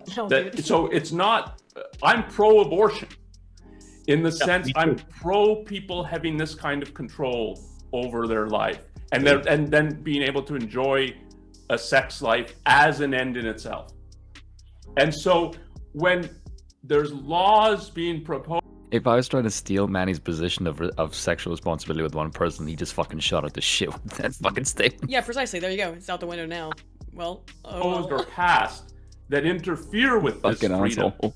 I view it as an enormous negative. Not there's something sort of embarrassing here that you have to defend because it's like hardcore pornography. Ayn Rand said, "Yeah, I'm for free speech. I'm going to defend this, but I'm not. I don't watch hardcore pornography." And so, abortion is not at all like that. And that's the context, I think, to think then of. Like, why is this part of a woman's freedom, and why is a fetus doesn't have rights? And I find it interesting that a lot of times, at least in my chat, a lot of times when you talk about abortion, it does boil down to this. Well, this promiscuous sex, and people who have promiscuous sex get pregnant, they should suffer the consequences of their actions. And there is this very, I think at the end of the day, Christian view of sex and what sex is. Hang on, if I may, real quick. I don't think it's inherently Christian. My position. I think I don't know if Yaron's going to come back with a better response to this. But I do want to say that it's not inherently Christian. It's inherently human. we know what the consequence of sex is. We all do, inherently. Because we know what the consequence of sex is. We know what happens when you have sex, and it's unprotected. We know what's going to happen. We know that it means you're going to produce, likely, over a longer period of time, another human life. So I don't think that's Christian. I don't think that has anything to do with the Christian West. I think that is naturalistically human, because we're not stupid, okay? I mean, unless you're like, seriously, like sub 60 IQ, in which case, I mean, You have bigger problems. You have bigger problems, you know what I mean? Like, you know what happens if you have sex. The idea that, Patricia von Kempen, why do you think that this is a Christian thing? They're free going, yeah, but they know what happens when they have sex. This is the contention I have here, is that even if they're doing it, and by the way, the African, in terms of the tribalistic method of sexual reproduction is more are selected than it is in the West, and I don't like that term, but it's that way because their children are more likely to die from various diseases and such, so they tend to be more are selected. All humans are case-selected, please, let's not get that confused.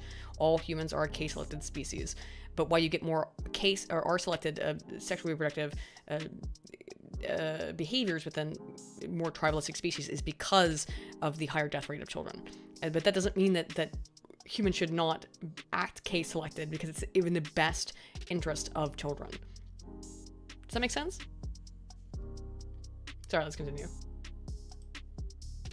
What sex is okay and what sex is not, that permeates the abortion debate. It's not just about, it's not maybe even at all about the fetus. It's what really bugs them is the freedom to have sex and not to worry about it, and that there are remedies to if something something happens that is negative, like a unwanted pregnancy.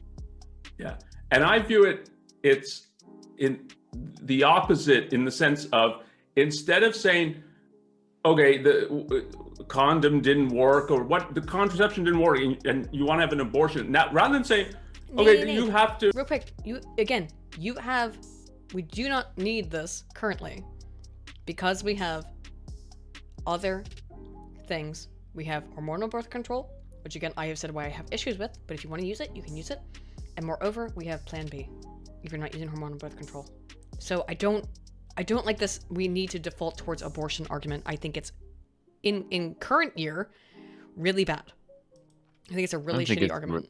I think it's more of a fail-safe if the worst comes to pass. I don't think he's advocating that you should use it as your main go-to source of contraception. Well, we shouldn't. I think some do that. I think they're fucking nuts, though. But they are fucking nuts, and that is the problem. Yeah. But this is the only always people who issue. do that are like the extreme lefty ones. But you always I have don't think they would agree with Rand anyway. Yeah, but you always have to come into this issue of like, okay, so just we're allowing that though, because of course we allow for it. It's to say like, okay, well, like you have this access to these kinds of abilities to say no, and I'm gonna do it in this way or the other. But it does end up oftentimes producing deleterious and very negative social outcomes because they are available. Yeah? Yeah, I would say some of them do. Now your decision, this is taking responsibility of someone thinking, or a couple thinking, no, we're not ready for kids now, we're too young, or we're not in the right financial position, or we just don't want kids. They're taking responsibility, and that's what's being taken away from them.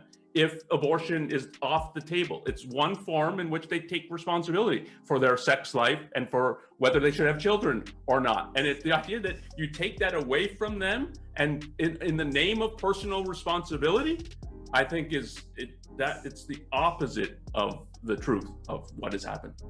I find that a bit. Yeah, I do. I find that. No, not the little sus. I found that very sus. Yeah. That's new. I don't like this idea that, okay, I understand where his reticence comes from and where his contention comes from, which is, again... I think he's trying to destroy personal responsibility in general, and I'm not a fan of that. Well, yeah. I guess the issue is that a lot of people have is that if you... If you're saying like you should take responsibility, you're going to force women into like breeding cages or something, that's where this always ends up going into its extremity, correct? And I don't like that because it's not where it is. It's, by the way, again, you can have a baby and give it up for adoption. It's always an option for women. I know that it's very hard, and it's particularly very difficult because once you've given birth, then you're going to have a whole enormous amount of oxytocin that's competing in your system. It's going to make it very, very hard for you to say goodbye to your baby. So I understand why people say like, oh, well, you should just be able to destroy it before you give birth. But I understand that. But women do have the option of saying, no, I gave birth to this baby, and then give it up if they don't want it. It's still a human being, though, and that's what I find really frustrating. There are a lot of people who cannot have children, a lot of couples who cannot have children, and will want to have and take care of your children for you.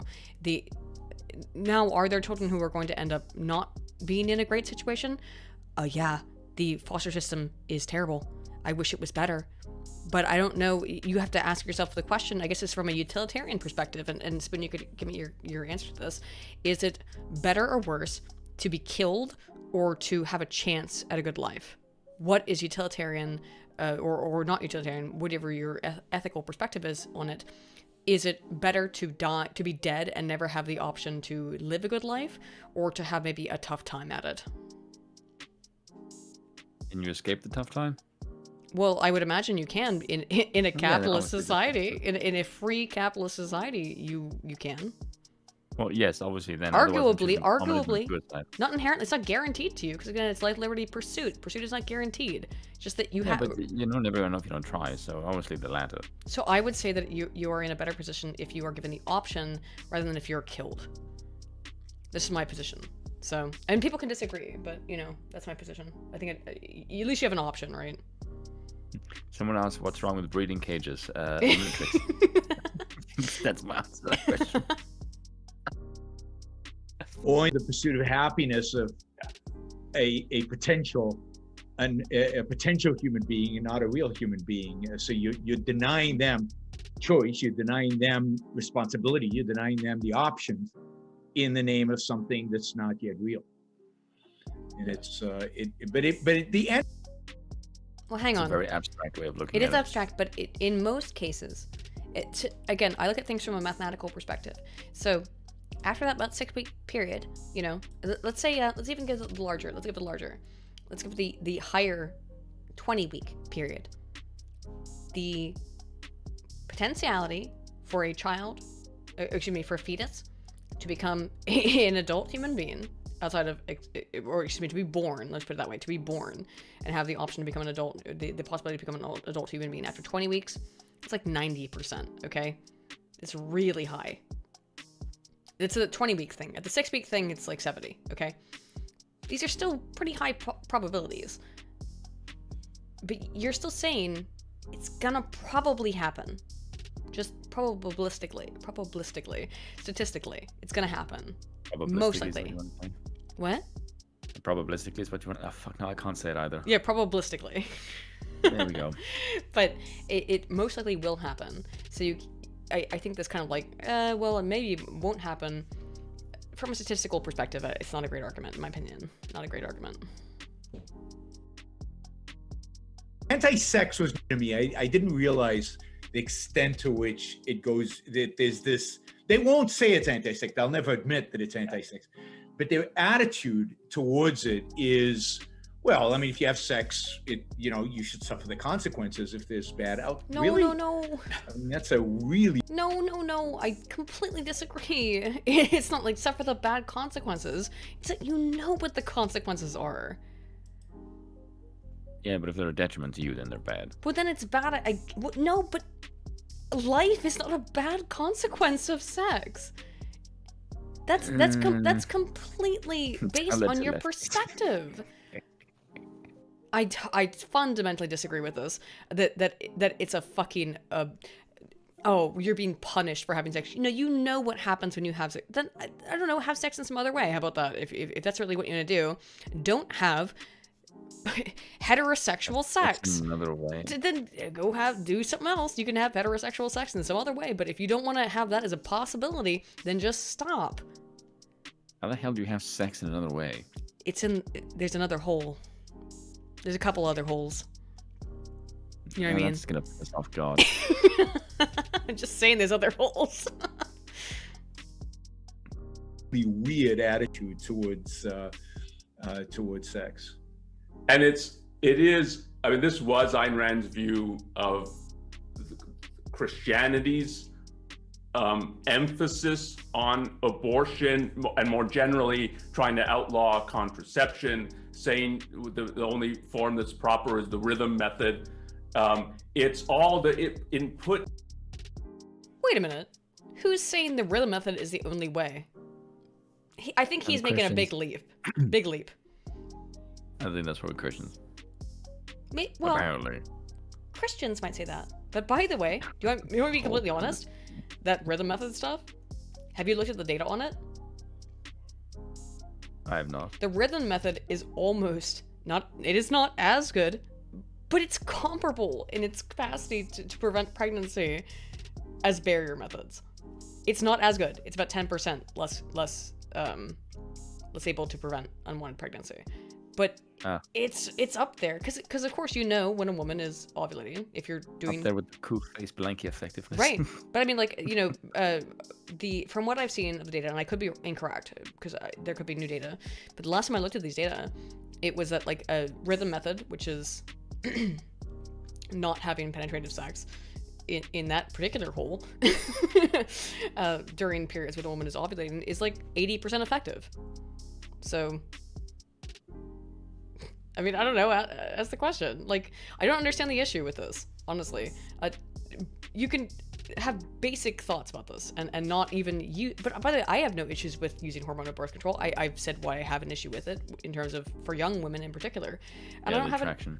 Yeah, but if it's a married couple who are choosing to engage in contraception because they don't want to have a child right now, maybe because they have a child or because they're waiting or for whatever reason, it's fine. In general, like, just think about this shit. In general, I don't see the issue with this whole idea of Christian we're preventing people from having sex. How much? I'm not really sure, and I think maybe they're a little bit out of touch, but I could be wrong. Terror into sex, and so that it's not experienced as an end in itself. And if you take the Christian view seriously, that you don't really count, you're supposed to be on your knees, oriented towards God. So the sex is not that. Sex is an orientation towards yourself, towards your own life, happiness, pleasure. It's not a means to some other thing. But if that's the whole morally, that's what you're supposed to do. You can see why they would be really, really anti-sex, because it's a major form in which you experience your life as an end in itself, and that's exactly what philosophically they're at war with. That sounds to me to be. Hang on, just real quick. That sounds to me to be hedonistic, and saying my hedonistic instantaneous rocks off is more important than someone else's life. I don't like that argument at all. By the way, I didn't quite read it that way. That's not how you read what he just said. No, I think that it's more important to me. What I read, and you can disagree with me, obviously. What I read from what he just said, and again, I could be wrong, is that he said it's more important for him to have instantaneous sexual pleasure than to give a fuck about the potential human life that will be created as a natural process of sex. Because it will be. I mean, naturally, outside of doing weird stuff. But like the natural drive towards sex is less important than getting the rocks off. I just thought he meant it in the case that it seems like he was saying that the Christians are angry that people can have sex for pleasure. I think Christians would admit people have sex for pleasure. Yeah, but the way that he presents it, he makes it sound like Christians are saying, or he's upset that Christians have trouble with coming with to terms with that as a concept in the modern world. That's at least to me how he presented it. I think it's not a great argument. I'm gonna go use the restroom. Go ahead and continue. you have the reins, and you do on the watch there, don't you? By the way. Yeah, I do. Okay, so if you have anything to add, give me 1 sec. I don't see what he says. You know, even the Old Testament is filled with the idea that the purpose of sex is procreation. There's no purpose beyond that. See, there we go. That's why I said that. It's procreation, and it's very anti even masturbation, because it's a waste. And at the end of the day, it's pleasure, and they're against that. So there's a whole line through religion, the so-called Judeo-Christian tradition, of being anti-sex, anti-pleasure, and creating. And I think what happens when you take away abortion is you create now a cloud over the sexual act of stress, of worry, and that's exactly what they're trying to do. Yeah. Might just be my opinion, but I'm under the impression that maybe human beings are not supposed to act like complete fucking monkeys and just shag away at everything in sight. Because it appears if you go completely blood drunk with pleasure, you end up with the aristocracy collapsing, and then your entire civilization goes to shit. Which is pretty much what happens in the West right about now. So maybe the Christians had a fucking point. Wait, I say this as a fan of Ayn Rand. I came back from I was gone for like 5 seconds. What's up? No, he just said that that essentially Christians don't like the idea of sex as being pleasurable. That sex without engaging in sex without worry is bad. I'm not even sure about that. I think maybe historically. That's a Christian view. And my point of view is I think that maybe Christians have a point, because if you look at any society that focuses on excessive pleasure, the decadence tends to go to their head, and then the aristocracy collapses. How well did shit go in Rome after a long period of time? But whatever, I digress. Weimar Republic in the 1920s. Went great in Weimar, didn't it? Actually, what happened, the main problem in Weimar Republic was a lot of drugs. If you've ever read any book about the drug production in Weimar, oh my god, it was fucking hedonistic as shit. But there was hedonism that was all over Weimar. And also blame the Juden for producing them. Well, yeah, they did that, but I mean, like, that's their fucking problem for being like, oh no, we've become degenerate. Let's find some external excuse for it. I'm just saying they did have a point that the Jews were subverting the German culture. I'm not saying exterminating them was a Whoa, dude! Idea, whoa! No. I'm Holy saying, shit! No. You have to look at it. There is a point. You don't have to agree with the method, because the method is insane and it's not like bad. But if you just look at it from perspective of, you have to analyze both sides. Again, I'm not saying it's a good idea, but you look at we have a German, we have a tradition, and we have a heritage, and bringing Western consumerism. I just don't think that Jewish people were responsible for that. No, I'm not saying they were, but that's their perspective. Fuck, dude. Oh, from their perspective, yeah, that is what they thought. Yes. Okay. Yeah, yes. they. But did you think I was making an argument? No, but I got confused. Now, Jesus I got Christ, confused no. for a minute. However, it was their perspective that is why that was happening. Yeah, is what. Yes. But however, I would say that it's happening right now as well. There's a perspective, but where's it coming from now is Hollywood. Of Hollywood is and other places are doing the exact same fucking thing. And who was Hollywood run by? Don't ask me that question. No, because Seth Rogen will get really upset and cry on Twitter if I answered that question. 109 countries. Yes, I know where 109. If the Elf on the Shelf gets kicked off of 109 shelves. Look, I don't like this, by the way. I find this shit stupid. I don't like it. I don't like this Jewish shit. I fucking hate it, dude. I don't like it. No, I just want to comment because NBC says I have to say it.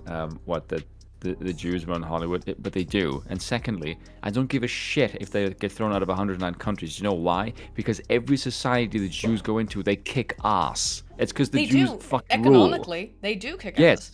By the way, the Jews are way better than everyone else. That's why they succeed so well. Why do they kick ass? Why do they kick ass? They have high in-group homophily. They have high in-group homophily and in-group preference. And by the way, if any other fucking group did but the Irish can't run shit. The Hollywood is not run by the Irish. But hang on. If any other group had a degree of in-group homophily, I think they could do the same fucking shit. It's just that the Jewish people, for good reason, considering they got fucking genocided, have very high in-group homophily. Together. So that's why I find this entire goddamn idea of I'm unbased now, British and von Kumpen. But the reality is that because Jews have a high in-group homophily, they're going to want to take care of other Jews. And the same thing is actually a very high case when you look at a lot of research on black people. They have very high in-group homophily. The race that tends to have the lowest in-group homophily, what is it, Spoon? Could you guess? Currently in 2021, no. what racial group has the lowest in-group homophily? Probably ours. White people, yeah. White people have almost no in-group homophily. That's probably a good thing, because when white people get together, the whole world tends to get rock and rolled. Well, why do you think it's on purpose? It seems to be an on-purpose kind of thing. What, to destabilize the white nations because we are the strongest group that will oppose them? Yeah, probably. But by the way, I don't in any way oppose the fact that Jewish people have a lot of power because they were put through some horrible fucking shit. And I understand why they want to consolidate power and why they typically speaking, when a group that's been exploited gets power, they tend to be I don't see the issue with it because they were fucking genocided, dude. Mm-hmm. They were fucking genocided, dude. So, like, I understand why they are high in in-group homophily. And I don't see what the issue with it is either. I mean, like, but all my only contention is, like, well, if Jews can be in-group homophily, high in-group homophily, why cannot any other group, for any reason, be high in-group homophily? You know what I mean? I mean, white people or black people or whatever. But for whatever reason, like, certainly white people aren't allowed to do that, for some reason. Why is it so strong with Jews? Oh, no, I know why. No, I said I know why. Because they got fucking genocided. Because they were horribly mistreated by people. So, my point in contention is that, well, if some groups can be high in in-group homophily, why is it only okay when some groups are high in in-group homophily? You said that they're united by pain. For the Jewish people, yes, I think that they are highly... Okay. Because there's definitely no other race that have faced any kind of hardship. To the degree that the Jews have, no. I mean, it'd be... Well, maybe black people in the West. But... So are you saying that if we oppress them more, they'll become more like the Jews? I know that's a horrible thing to say. Why not? Well, let's do it. Let's oppress the blacks more so that they become more productive. This is a joke, guys. That joke can go really off the rails, and there's so many things I can say right now. I'll tell you on Discord later. But well, it's fucking ridiculous though that, like, okay, like, I'm just saying, I don't have an issue. I don't have an issue with people having in-group homophily at all, because by the way, it's a natural socio-psychological propensity. So you're going to have homophily towards whatever your group is, and it can be race, it can be sex, it can be ethnicity, it can be political ideology. People will have homophily. It's the most basic principle of social identity theory, Tajfel, Turner, and Oakes, 1979. Just go back and look at the fucking research on it. It's always going to happen. So I don't care that the Jews hire other Jews in Hollywood, like, I don't, or wherever, or in their business. I don't care that if whites hire other whites and who are their, friends or family. It's gonna happen. By the way, it's gonna happen except when they make Christmas movies, in which case then they can fuck off. Yeah, but my point is that, like, a black person starts a business, and they start a very successful business, they're gonna probably hire black people because it's within their in-group homophily. No, if they make money, they're going to hire everyone but black people. Maybe. Because they want their business to be successful.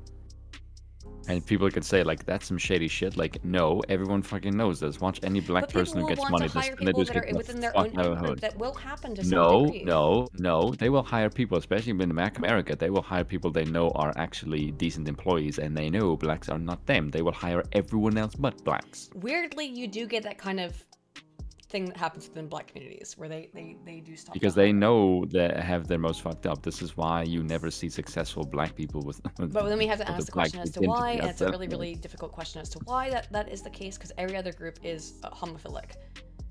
And black people are very homophilic. I sent you some of these data the other day on the crime statistics, where, like, black people are extremely homophilic. I think in Africa maybe, but in America, they're extremely homophilic. In like, if they think a black person is being tried for a crime, they will be like, yeah, the black person is probably innocent. Except for those, like, that weird percentage of black-based conservatives who are like, no, and they're way, and it's so bizarre in the data. You really have to tell the chat that, because that's the fucking funniest thing ever.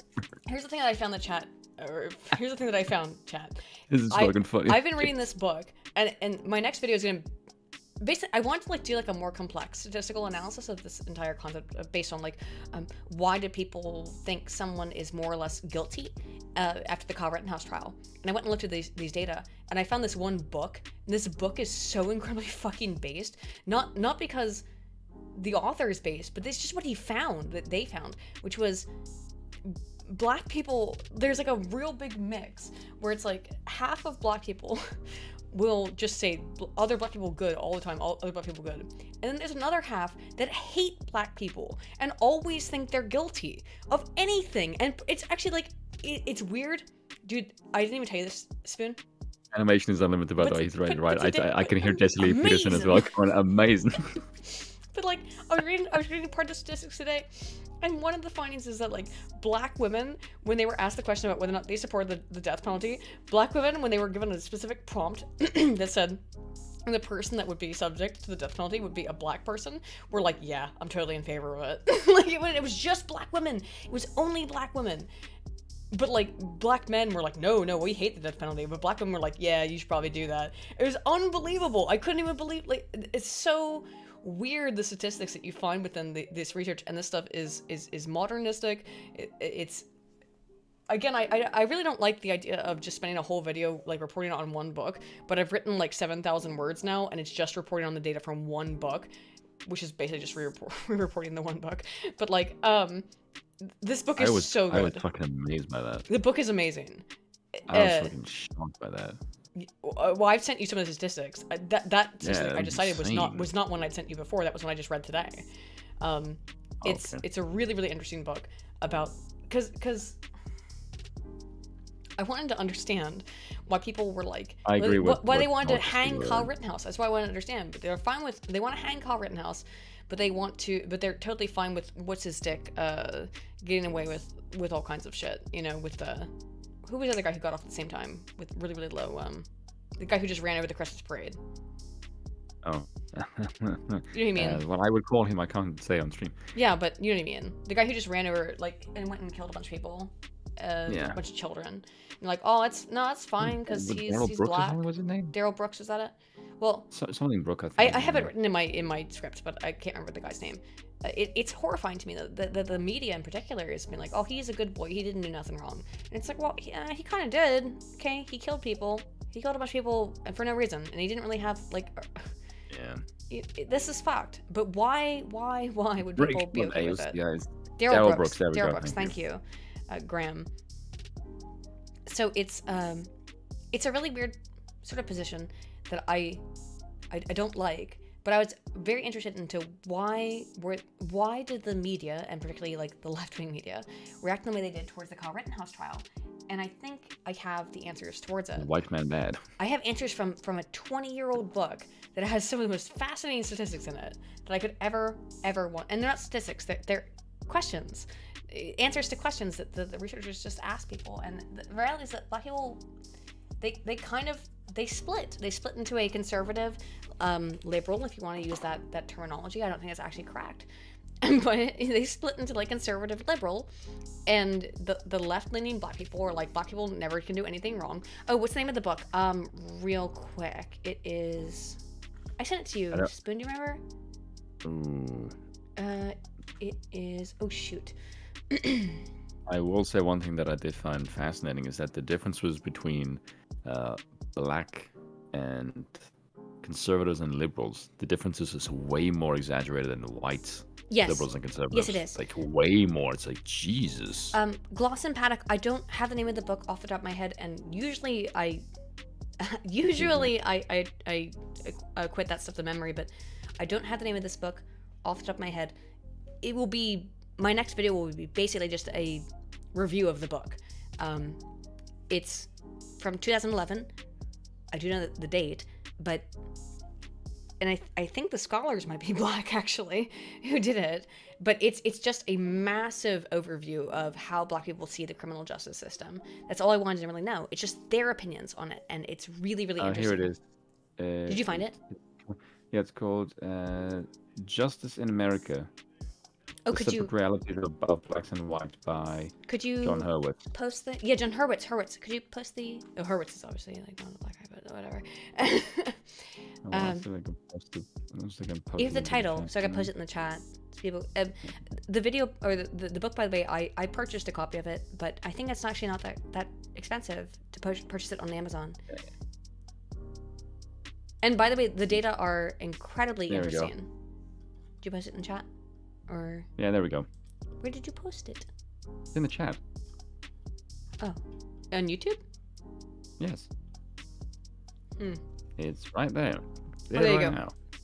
Sorry, it took a minute for it to show up. So, yeah, this is the book. Yeah. Highly. Yeah, John Hurwitz and Peffley. 2010. I thought it was 2011, but whatever. This book, highly recommend. It's nothing but statistics. It's a book that's nothing but experiments. Okay, experiments, statistics. Fantastic.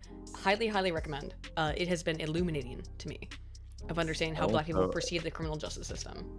Something that I've come to notice from that book, it makes me think that Black conservatives are more based than white conservatives. Yes, actually, yes. Within these data, Black conservatives are way more based than white conservatives. So, highly recommend this book. If you don't want to pay for it, there's some interesting stuff in here. Hang on, let me. Oh my god. Wait. Oh shit, I thought that was a commie sigil. It's not. This book was written from one scholar to another. It was not what I thought was going to be. Very technical and hard to read. Well, you're an idiot. Actually, I would say, in opposition to what that guy on Amazon said, I think this is one of the easiest academic books that I've ever. No, like Clover. Don't remember the price. You can take. If you go down, you'll see that there should be like a DOI number. Now, I would never tell you to do this, but there might be like a DOI number here somewhere. If you went to something like, you see ISBN 13 or ISBN 10.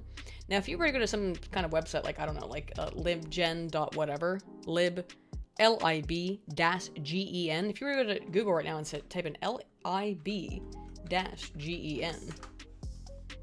you might find a weird website where if you were to put in that ISBN number, I don't know, you might be able to find the book.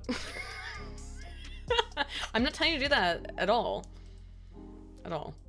Also, it's only $8 on Kindle, but highly recommend this book. And also, there's I don't know, there could be ways that you could get it, other ways. I don't know. I would never recommend that. By the way, that's illegal. Don't do that.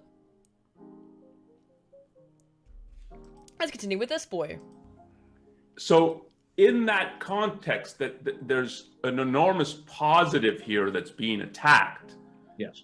I think then when you think of the issue of rights, and if you take seriously the whole view that rights, the fundamental right is a right to life, which means to your own life, to live it and to enjoy it. And the pursuit of happiness is emphasizing that it is for yourself here on earth, for your happiness, pleasure, enjoyment, fulfillment.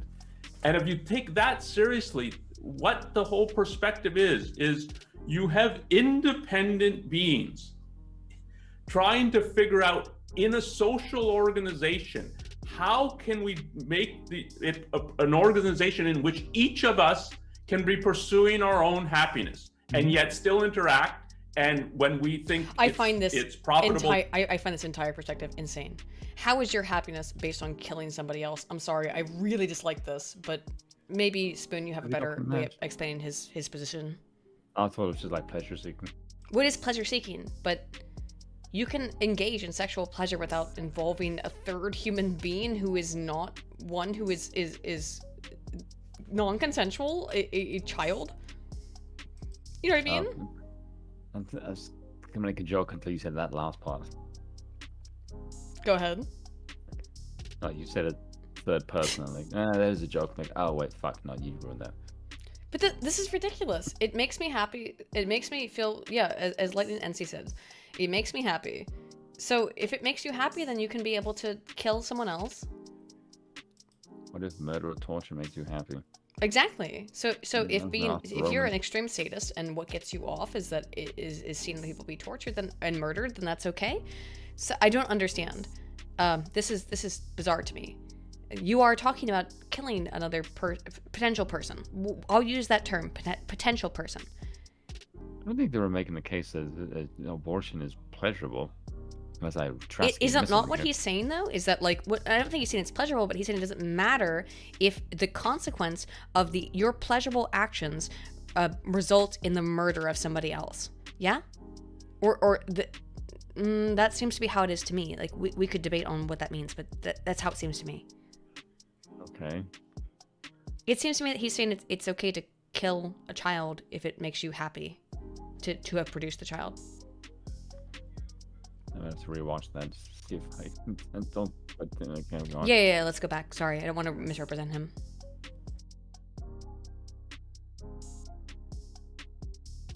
That seriously, what the whole perspective is you have independent beings trying to figure out in a social organization, how can we make it an organization in which each of us can be pursuing our own happiness and yet still interact. And when we think it's profitable to interact with other people, we're able to do that. And when we think it's not, we're able to go our separate ways. But the whole perspective is you're dealing with individual, separate entities, each who should be. They might default on this and they might not put the effort or the thought into it, but who should be pursuing their own lives and happiness. Okay. That's just free market trade. It is, but the problem is he's talking about there's a third person who is created through this pursuit, right? Did he say this around? He didn't say it, but that's the reality. There's a third person who's created through this pursuit. I don't think he's talking about sex right now. That just sounds like he's talking about capitalism. Yes, he is, but this is in the context of sex. He's in the context of sex. So yeah, I mean, sure? Maybe I'm incorrect. Let's just stop and continue to go and let him see what he says.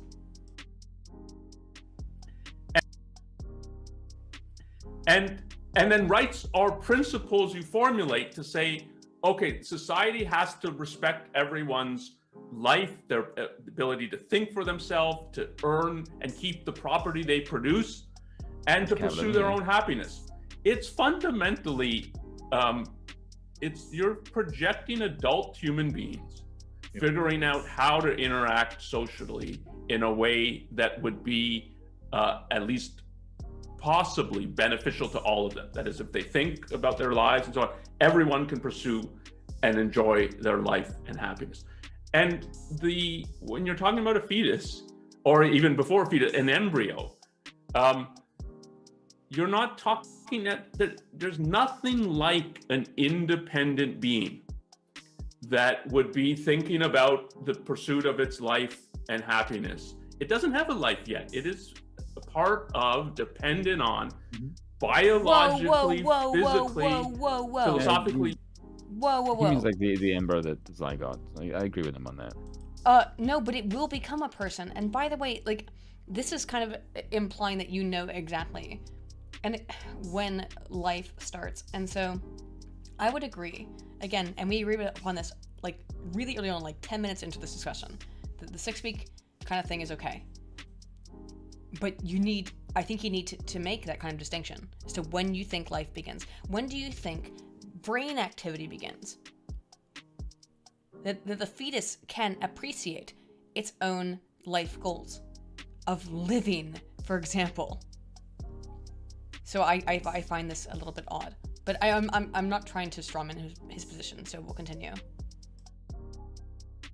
You would say metaphysically, it's a dependent on the mother, and that it's not a separate being, and it doesn't have rights. It's more plausible to grant rights to animals that are independent things than it is to embryo. What we need to... I so fundamentally disagree. You disagree with that, really? With the idea that an embryo that will become a human being, that to deny it of its rights, I don't agree with that. I think the animal has more rights than the embryo does. I agree that, yes, that animals have rights as well, by the way. Now, I also think we should be able to kill animals for food. So just to be clear about what my position is there. But there's a very big difference between a human and an embryo. And the could versus would issue is again dependent on when the action is taken, okay? So if it's within the 6 weeks, that's a very big would. Or should I mean like could possibility action, right? Like it's a very big potentiality question. In which case I'm saying, yeah, it's probably fine to make maybe this would happen. But once you start to get a little bit past that, it will. this will become a person in most cases. And in that case, I think you have to say that this will become a person, and therefore you have to be a little bit aware of that. And Casebo F29 said, animals don't have rights. Humans aren't just allowed to be cruel to them. I agree that we shouldn't be cruel to animals, and we shouldn't be cruel to other people either. Please, like, let's not be cruel. We should be cruel to other people. We should not. Animals do actually have rights. Huh?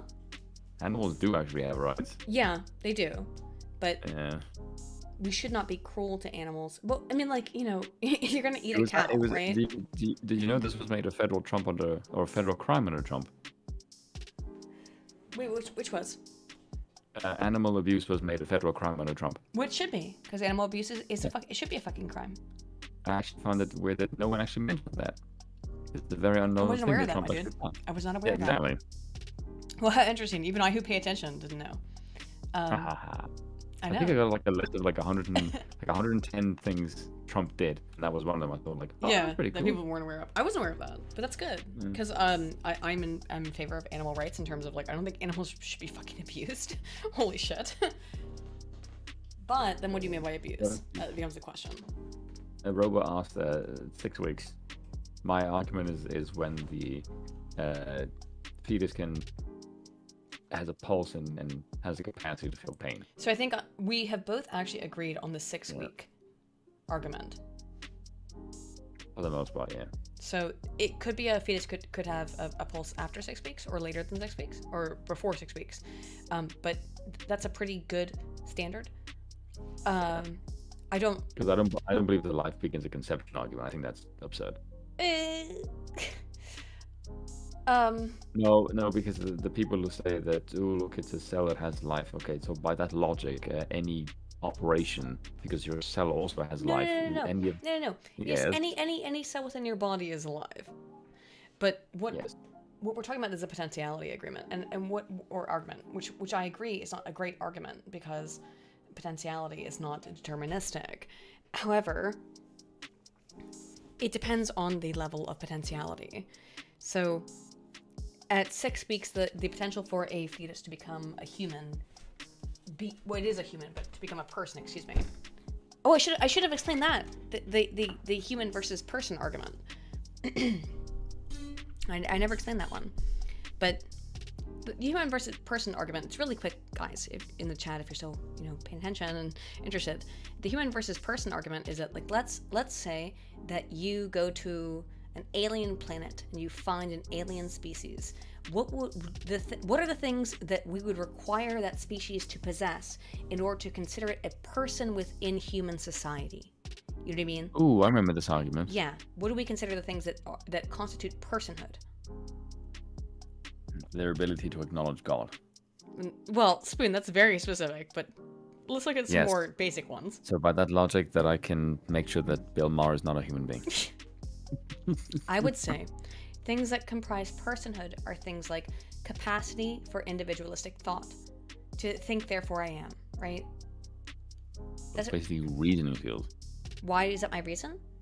That's what I'm saying basic reasoning skills. Yes, basic reasoning.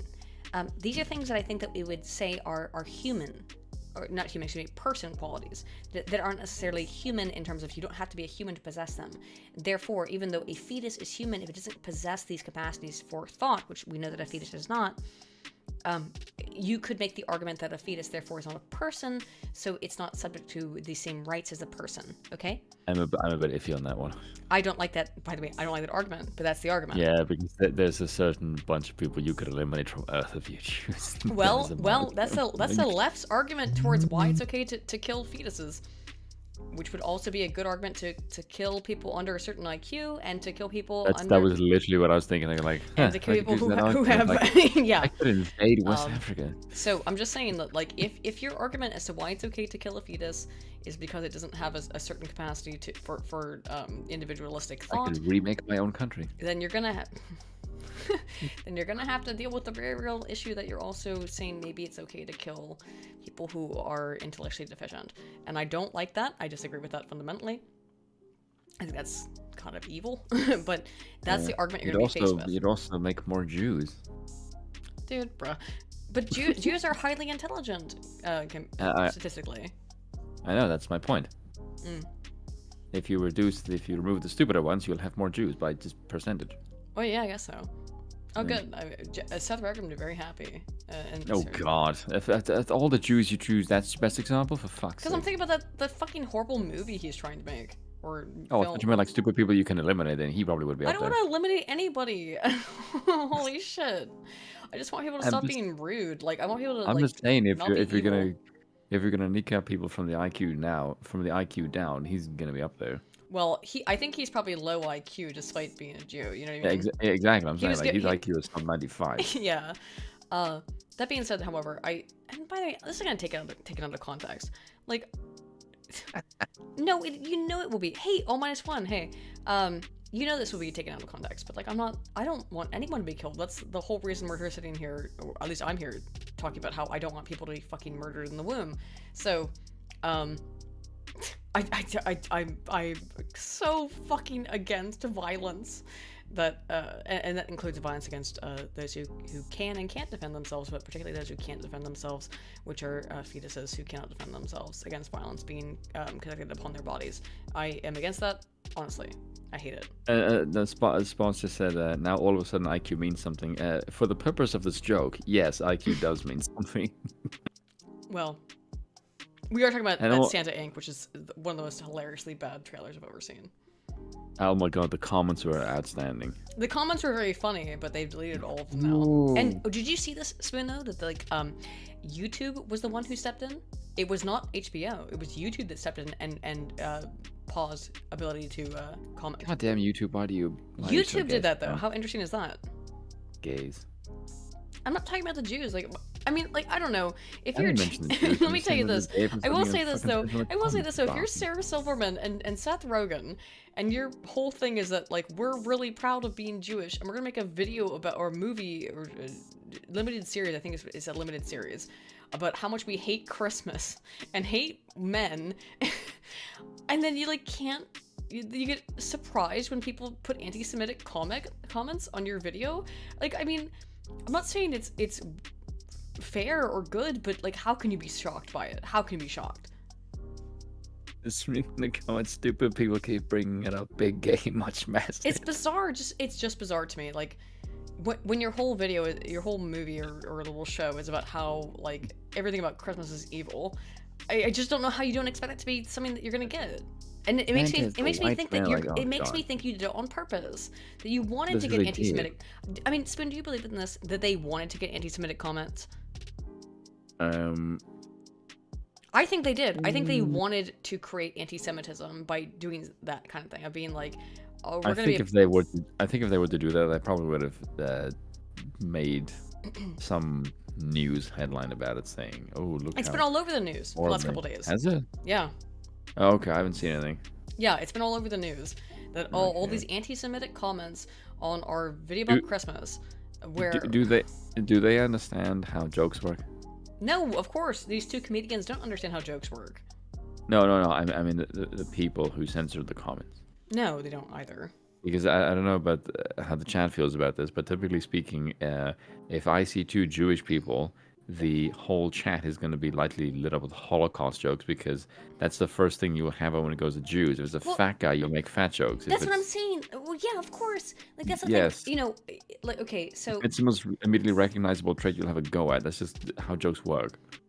Because people want to make fun of you for your salient characteristics, because yes, that's how that stuff works. Like, okay, so, yes. I mean, I have a small skull and I'm Welsh, and I would like people to make fun of me for being Welsh. Like, it's fine. Mostly Americans make fun of me for being a burger first and foremost. But you give me shit for being Dutch, you asshole. Oh, I mean, I am really sorry about that, but like, unfortunately, you are Dutch, which is seriously, I mean, there's nothing worse than that. Oh yes, we're the tallest people in the world, and we're the only one who did racism properly. Yeah, no, but I mean, it's really unfortunate that you're fucking Dutch, dude. Holy shit, I'm sorry. Better than your genes, fuck off. Dude, I'm so sorry you're fucking Dutch. It's horrible. Dutch are the best people. Wow, okay. There's only people I can't stand in this universe, people who are intolerant of other people's cultures. You got colonized by the English, get fucked. Shut up. How dare you? You colonize anything? No, you didn't colonize shit. No, My because people I'm did. not a Fuck off. colonizer. I'm not a Yes, colonizer. because you're a peasant. You were too busy getting Well, colonized. fuck you. Dude, this sounds like some fucking white supremacy here that's going on Spoon's part. It sounds like some white supremacy. Sounds I have like no comment to that. yeah. You can't even respond. Can't even respond. Fucking. I literally did just say we are the one who did racism correctly, because we did. I said this to a bunch of Americans. Americans go, "Oh, look, you were so racist." Like, listen here, you were the majority and you pressed the minority. You're bullshit. We suppressed the majority while being the minority. Fuck off. We did it properly. This Let's is step away, racismus. Americans. This is racismus right here. I don't care. I don't fucking defend that shit now. I know. It's smoking a pancake. Thank you, Eric Muller. You got the reference. All right, I think we've conducted the end of our little stream here on this topic. I'm a decolonizer, get ranked. It's fucking we'll go colonize Spoon's channel by giving him a sub. Go colonize. Yeah, I am South African, and therefore I'm going to defend some reprehensible part of my past, because well, look what took it over. If you can tell me It's that not is going objectively great. better. Not going. Yeah, what do you mean? It's exactly. going great. It's going wonderfully right now. Oh yes, massive amount of crime, rapes, and murders. That's really, really good. I'd love to go to Johannesburg. Currently. You can, you just won't come back. Yeah. You tiny little white woman in that fucking place. Good luck to you, my dear. I actually was looking at it because like I told you there were like some islands off the coast of Africa that was like that apparently were really, really nice to go to. And Apparently, I was like, oh, that'd be nice. colonize means to shag me. I don't know. I'm not quite sure that's what you meant by that. No. I asked the chat to colonize you by going and subscribing to your YouTube channel. Blacks were doing better under apartheid. They actually were. For the same reason that blacks were doing better under whites in Zimbabwe. Because, can I say this? Fuck, I don't give a shit. Whites create order, whereas others create chaos. You can literally see that objectively when it comes to their government. So, As Theodore Pinnock, as to me on the Lotus Eaters, I was invited on. I think I have to be there in person. That's the issue, and with the COVID restrictions, it's not just it's gay. It's not just with Lotus Eaters. It's been with like everything over the last 2 years. I haven't been able to do anything because I'm sincerely worried that if I was supposed to go to AA's conference as well, and I even wrote some stuff for it, and I prepared speeches and stuff. But like, the issue is, which is small enough. I don't care if people know. I've been honest about this everywhere. So I live in the Channel Islands, and my capacity to get back here could be really, really restricted because of the COVID lockdowns. So like basically, there's a very real possibility that I could get kicked out of the country that I've lived in for 2 years, and that's why I'm very afraid of going to any conferences and stuff. Because I would like to be able to come back to my home. I don't want to get fucked. So that's the issue. Also, as far as America needing to colonize Canada, I think America needs to colonize the West Coast first and purge it of all its fucking commie gobbledygook. Then you can concentrate on getting Trudeau out of office, because he's always Trudeau is such a what a joke. Cuck. Holy shit, dude! What a joke. To be fair, Biden's not fucking much better. Let's be honest. No, he's holy shit. Of course he's not. Anywho, I don't know how far he has Xi Jinping's hands up his ass. Oh, all the way. Oh, That's a full-on fucking prostate exam going on right now. Yeah. Right on grabbing the balls. Yep. Oh god, yeah. I would like to know who's really running the United States. It's not him. Xi Jinping probably more than Biden. Yeah, probably that's why his son's getting so much fucking money. Yeah. Anywho, I hope this was a fun stream. Yeah? Yes. And for all of you who are wondering the stuff that I say right now, yes, this is the same stuff I say in my YouTube videos. It's that level of baseness. Yeah, again, Spoon's based, so go check him out if you're not. I literally did a video a while ago why segregation would benefit whites. Well, this video was about like how we disagreed on Roe v. Wade, or video stream, I should say. And so we thought we'd do a dry run on. I think how we'll do this. It will probably be on a if I'm gonna be completely honest, I'll probably create a new channel. Which, no offense towards this channel, this has always been my shit posting channel for like years.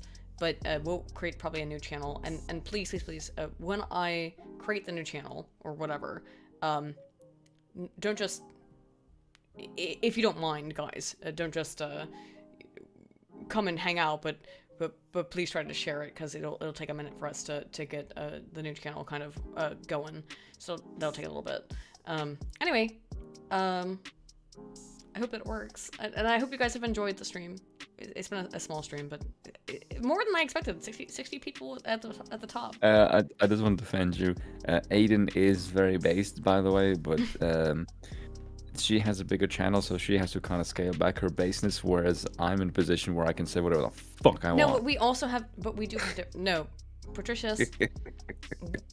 This is why this is interesting. Is that Spoon's level of baseness is just different from mine. You know, we have different opinions, so it's okay. Yes. We do not agree on everything, and that's why we've agreed to do a channel, a podcast together, because we don't agree on everything. Yeah. But I do come from South Africa, so now the reason for my baseness is well, look at my country. There's a reason why you're getting kind of fucked, aren't you, dude? Overwhelmingly based. Well, if anyone says to me, when anyone speaks about anything of my country, whatever, I go like. Gloss and Paddock, Spoon's channel is linked in the description. Please check it out. Anywho, thanks guys. I hope that we had an interesting conversation, and if you like this, I will be trying to set this up as a probably weekly stream or something like this, after the new year. So it'll be a minute, because here are the avatars. This is a dry run, because I think we're gonna have to start it over from like nothing, but we're gonna try to do the best that we can. So what's the name probably gonna be? Probably the Broken Crown. Broken Crown I really liked. Oh, yeah, I have the imagery. I will put it up really briefly before it should be here. Image. I don't quite know if that's one that we're gonna use. I really like the image you made though. Culture, yes, Ayn Rand. Yeah, here we go. So I think this will be the imagery, and ooh, wow, that's huge. She said.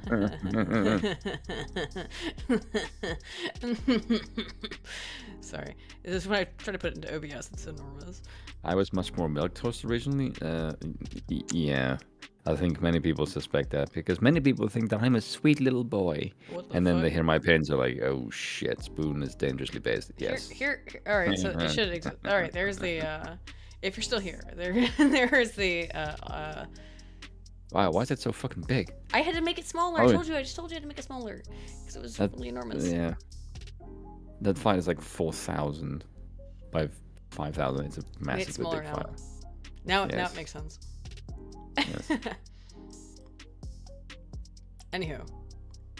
Oh, okay, people. Okay, so that may be the case. The people that have heard me on the flower show, as Robert put it, yeah. When I was on the Lotus Eaters, obviously I could not swear, and I had about 45 seconds to say something interesting and witty, which is not a very, very long time. And it's also splattered in between many other people being cringy, as apparently is the case right now with that. I haven't seen the comments in a while. Is it really that bad? I have no idea. I never even heard this call-in that everyone else apparently has heard. If you've seen the Lotus Eaters, they do the yeah, the I know, show. but I always shut the show off before they get into the call-ins. So. So you'd never heard me on the show? No, I've never heard your call-in. Oh. So actually, this is probably, people might think that like the reason why we're friends is because I heard your looking Lotus Eaters call-in, but I've never even heard it. Oh, okay. Apparently, I was the only one who wasn't cringe. Well, that's not hard to do, anyway. I guess I don't know. Yeah. But I will say the one thing I do like about the reason why Space hoppyism. Hell yeah, let's go. Sorry. Oh yeah, let's get Elon Musk on board. What I did was the one thing, and people who watch the Lotus Eaters, you guys know the chat is brutally honest. Yeah, which is cool. Yes. So when I went on the thing, I was aware that the chat would probably shred me if I was in any way bad, but the chat was overwhelmingly positive in my favor. So I felt that I could pretty much, I feel that I could pretty much say what I wanted to, and I didn't ask stupid questions. I feel like a lot of people are attention seeking for Daddy Sargon's attention, and I did not do that. I just wanted to say cool shit. Okay, yeah. Again, like, I've known Sargon for so long. I wouldn't do that, Yeah. but, like, you know what I mean? Yeah, but if you're new to the thing, yeah. The main person who told me to start the channel was Callum. Oh, wow. Good for him. I love Callum. He's Yeah. a good boy. Yeah, Callum is just said, like, I really like his voice, make a channel. And Sargon said, yeah, I should have a channel. So I'm like, okay, there we go. Fully automated luxury gay space hoppionism. Like, that's a fucking mouthful. Fully automated electric case optimism. I don't think we're gonna advocate for that, but anyway, I think we're gonna. One last thing I want to share. Yeah. Tomorrow I'm planning on making a video. I'll see how much I can get done because I still have to write the script.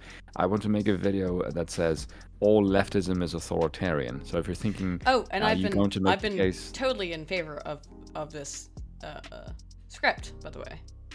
So what that no, I've been argument? in agreement with the things that you've argued in that script. So I think. Oh yes, yeah. So my argument is that there's no such thing as right-leaning authoritarianism. All authoritarianism is exclusively left-leaning. Mainly because the enforcement mechanism is always through the state, which is always left-leaning. Yeah, I have right some radically individualistic. maybe some objections, but I think overwhelmingly that's probably correct. Yeah. However, I haven't actually had any pushback to that, which is rather unusual. Well, because I would have thought someone would mention the Nazis. Like the Nazis are really close to the Soviet Union. They're not. Well, I think that almost that explanation is getting so worn out because people know it's incorrect that. Which is the Nazis were right-leaning? I think that's almost losing out on its ability to be seen as correct. Yeah, because we know that the Nazis were not really right-wing in the modern sense of the word, right? Yeah. So. Yeah, because I said the argument that I wanted to use in the video is if you were to take a black supremacist group and you bestowed them with all of the qualities of the Nazis except you replace the Juden with white people, would you consider them right-wing? And the answer would obviously be fuck no. Yeah. So apparently then, according to that logic, the only thing that makes the Nazi ideology right-wing is the fact that it's perpetuated by whites. Yeah. Which is an absurdity.